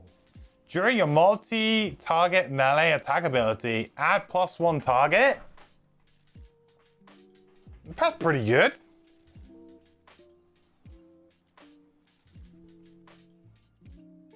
But it already has to be a multi-target melee attack. That's kind of weird. So it would work pretty well with, I mean, Drifter would have freaking loved that. If he had that while playing with it, right? With Fierce Barrage would be cool. Basically makes it like into a target 3. Or allows you to maybe target something behind you. Kind of neat. I like that. That's usable. 20 gold's pretty reasonable price too. Niche but strong. Yeah, I felt like certain characters will really like that. I think Kelp is mostly a melee character, right? Am I wrong in thinking that? I can't remember. We didn't look at the cards in too much detail, but it might have been. So this needs to go into, well, technically it goes onto the drifter, but I'll put it into the, I guess, available purchasable items now. Because, I mean, it's going to go straight there in a minute anyway. So I'm just going to put it there. So I don't forget. Because he doesn't, there's no, like, benefit for him getting the gold for selling it for 10 gold. Like, there's nothing that they can do with the 10 gold, I don't think.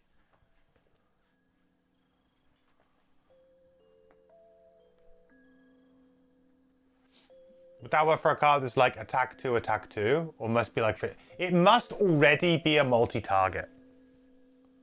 So it must already be targeting more than one thing. So either in like Fierce Barrage in an actual pattern, or perhaps the thing says attack 2, target 2 on it. Then it would also work. So either the ability has to be like, yeah, melee attack 2, right? So if it was... So imagine that this wasn't a ranged attack, right? If this was just attack 2, target 2 with no range, then this would also work. Or it would have to be a melee attack pattern. One of those two things.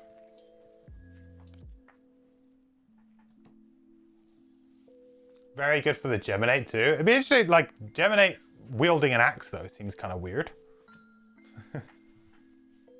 We didn't get the axe nut. We did get the flame fruit though. Well, we didn't get the +1 axe nut. We did get a axe nut. Right. Good job, everyone. So now we can do... We won. So let's do the end of scenario. 35.2. Ooh, it's a long one. It's a long one. Story time. All around you, the zealots lie dead, their blood soaking the ground of the glade, returning to the cycle of life. Peace and quiet returns. Birds chirrup and sing, and deer emerge from the forest to feed from the lush grass. Within this calm, you are able to sit in the splendor of the true oak, soaking in the sun and cool air, taking the time to contemplate and rest. But then your thoughts turn to who else will come in time to destroy the true oak. You set off back to Frosthaven and Lasteritas, where you are met with a warm embrace. The oak?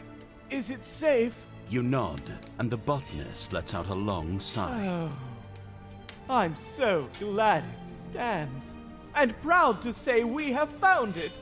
But that will not be the last of the Radiant Order if we spread the word of its existence. And I don't particularly want to get roughed up again. I think the true oak must remain a myth, while these zealots remain. You nod again in agreement. Then it is settled. How about some tea? There it is. The True Oak quest complete. Gain 1 prosperity.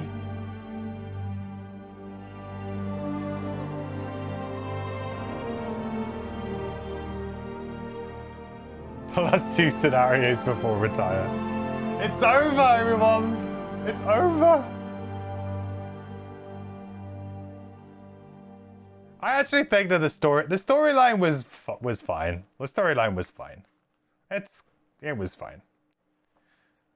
I didn't find it as engaging as the main story kind of arcs that we've seen so far, but I feel like it was pretty good. It was pretty good, huh? Okay, so we get +1 prosperity, and more importantly, we are going to retire. But we're not going to retire today, folks. We will be retiring tomorrow. Because that is going to be a long, long outpost phase.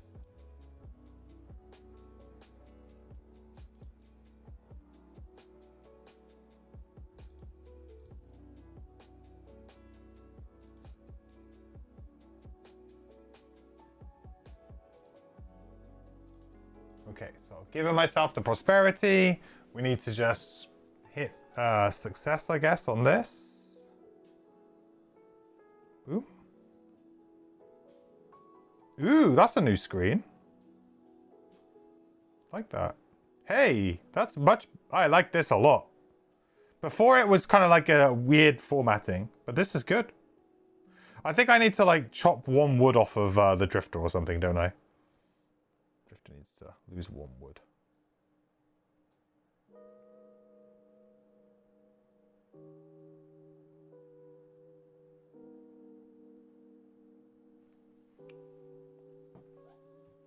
It would be cool if there was a Hall of Fame for the retired mercenaries. There is a, like, so if you go on my exclamation mark campaign, there is a retired,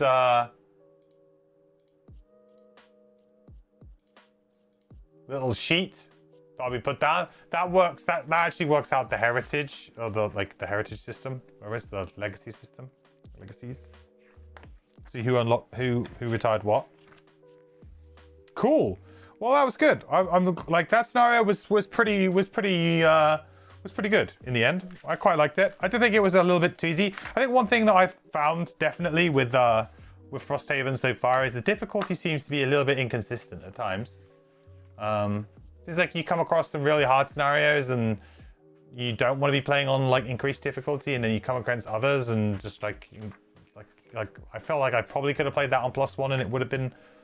I might have not made it, but I would have felt more challenged. I just felt like I could pretty comfortably do that with the characters that I had.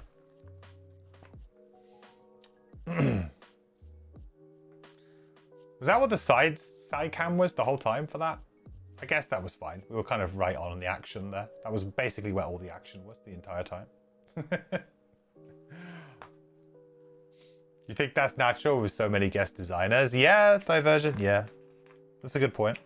I think it's also just a case of, like, I don't mind that. I think that there shouldn't always be, like, difficult things, but the scenario conditions are generally what's been causing the difficulty. At least the characters are not nuking entire rooms. Yeah, that's true. If we had, like, a flurry of axes at some point during this scenario, it would have been just... Yeah, definitely. Going to miss the heal for long rest, yeah. So, well, that's it, really. Tomorrow will be the big day where we will go through and we will resolve the outpost phase from today. And during that outpost phase, we will retire both characters. We'll do everything that is entailed to us. We'll create the 2 new characters. We'll get some items. We will choose our starting hands and go from there, really. Do I think do we start at level 2? Or is it rounded down? I can't remember. Are we still starting at level 1? We're just coming up to prosperity level 3, but we won't be prosperity level 3.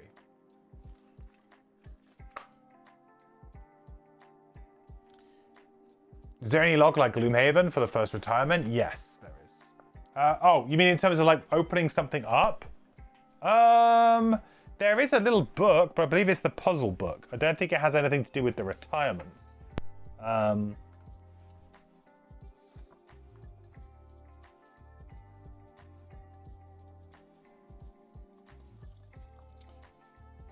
don't think there's like a town records, if that's what you mean.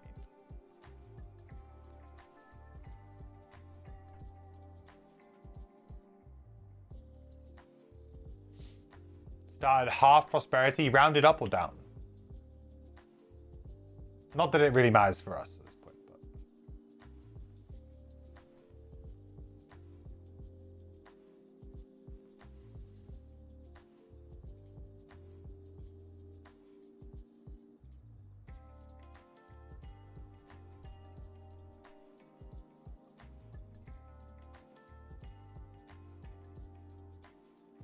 You won't miss the characters for a while, but you will miss them in the long run. Yeah, like, I mean, I was kind of like done with these 2 characters. It felt like I was pretty, yeah, I was like just like sort of done with them. Really, they weren't really exciting me anymore. I feel like they're good characters, though. Absolutely nothing wrong with them. Like, they're good characters, for sure.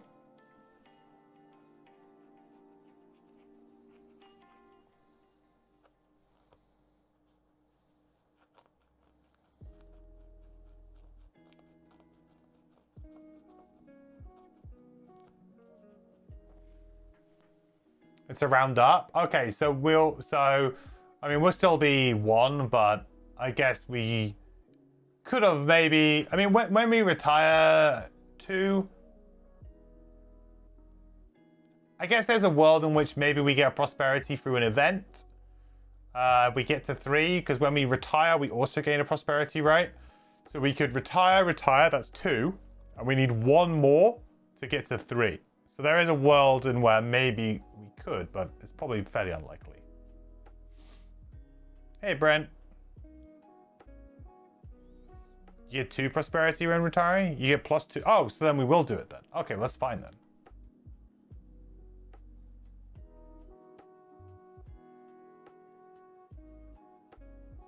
If we get 2, then that's fine. Yeah, so we'll be on 3, so we'll start at level 2 then. That's cool. That's better, I think. And also, I'll get +2 prosperity from the extra returns. Oh yeah, of course, I forgot. We'll be doing that too. With our inspiration. That reminds me, I've got about 2 points of inspiration now, if I remember.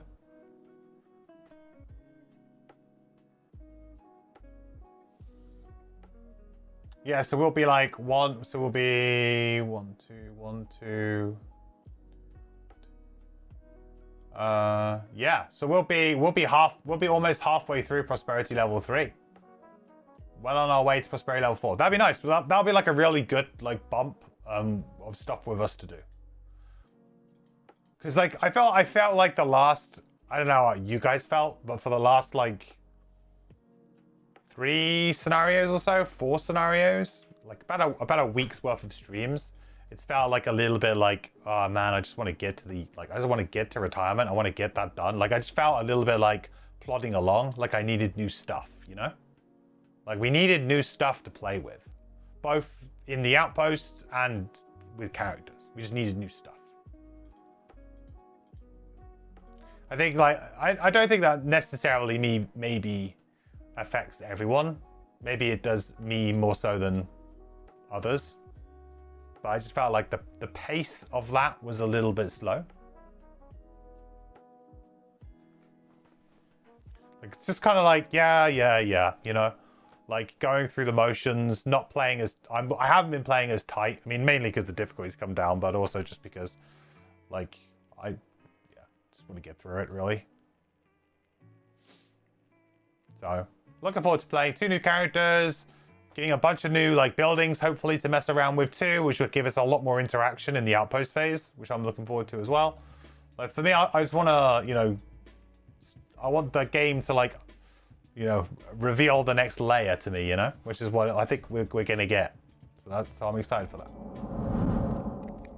I think still, yeah. Oh, Scout that's the blessing from Jam.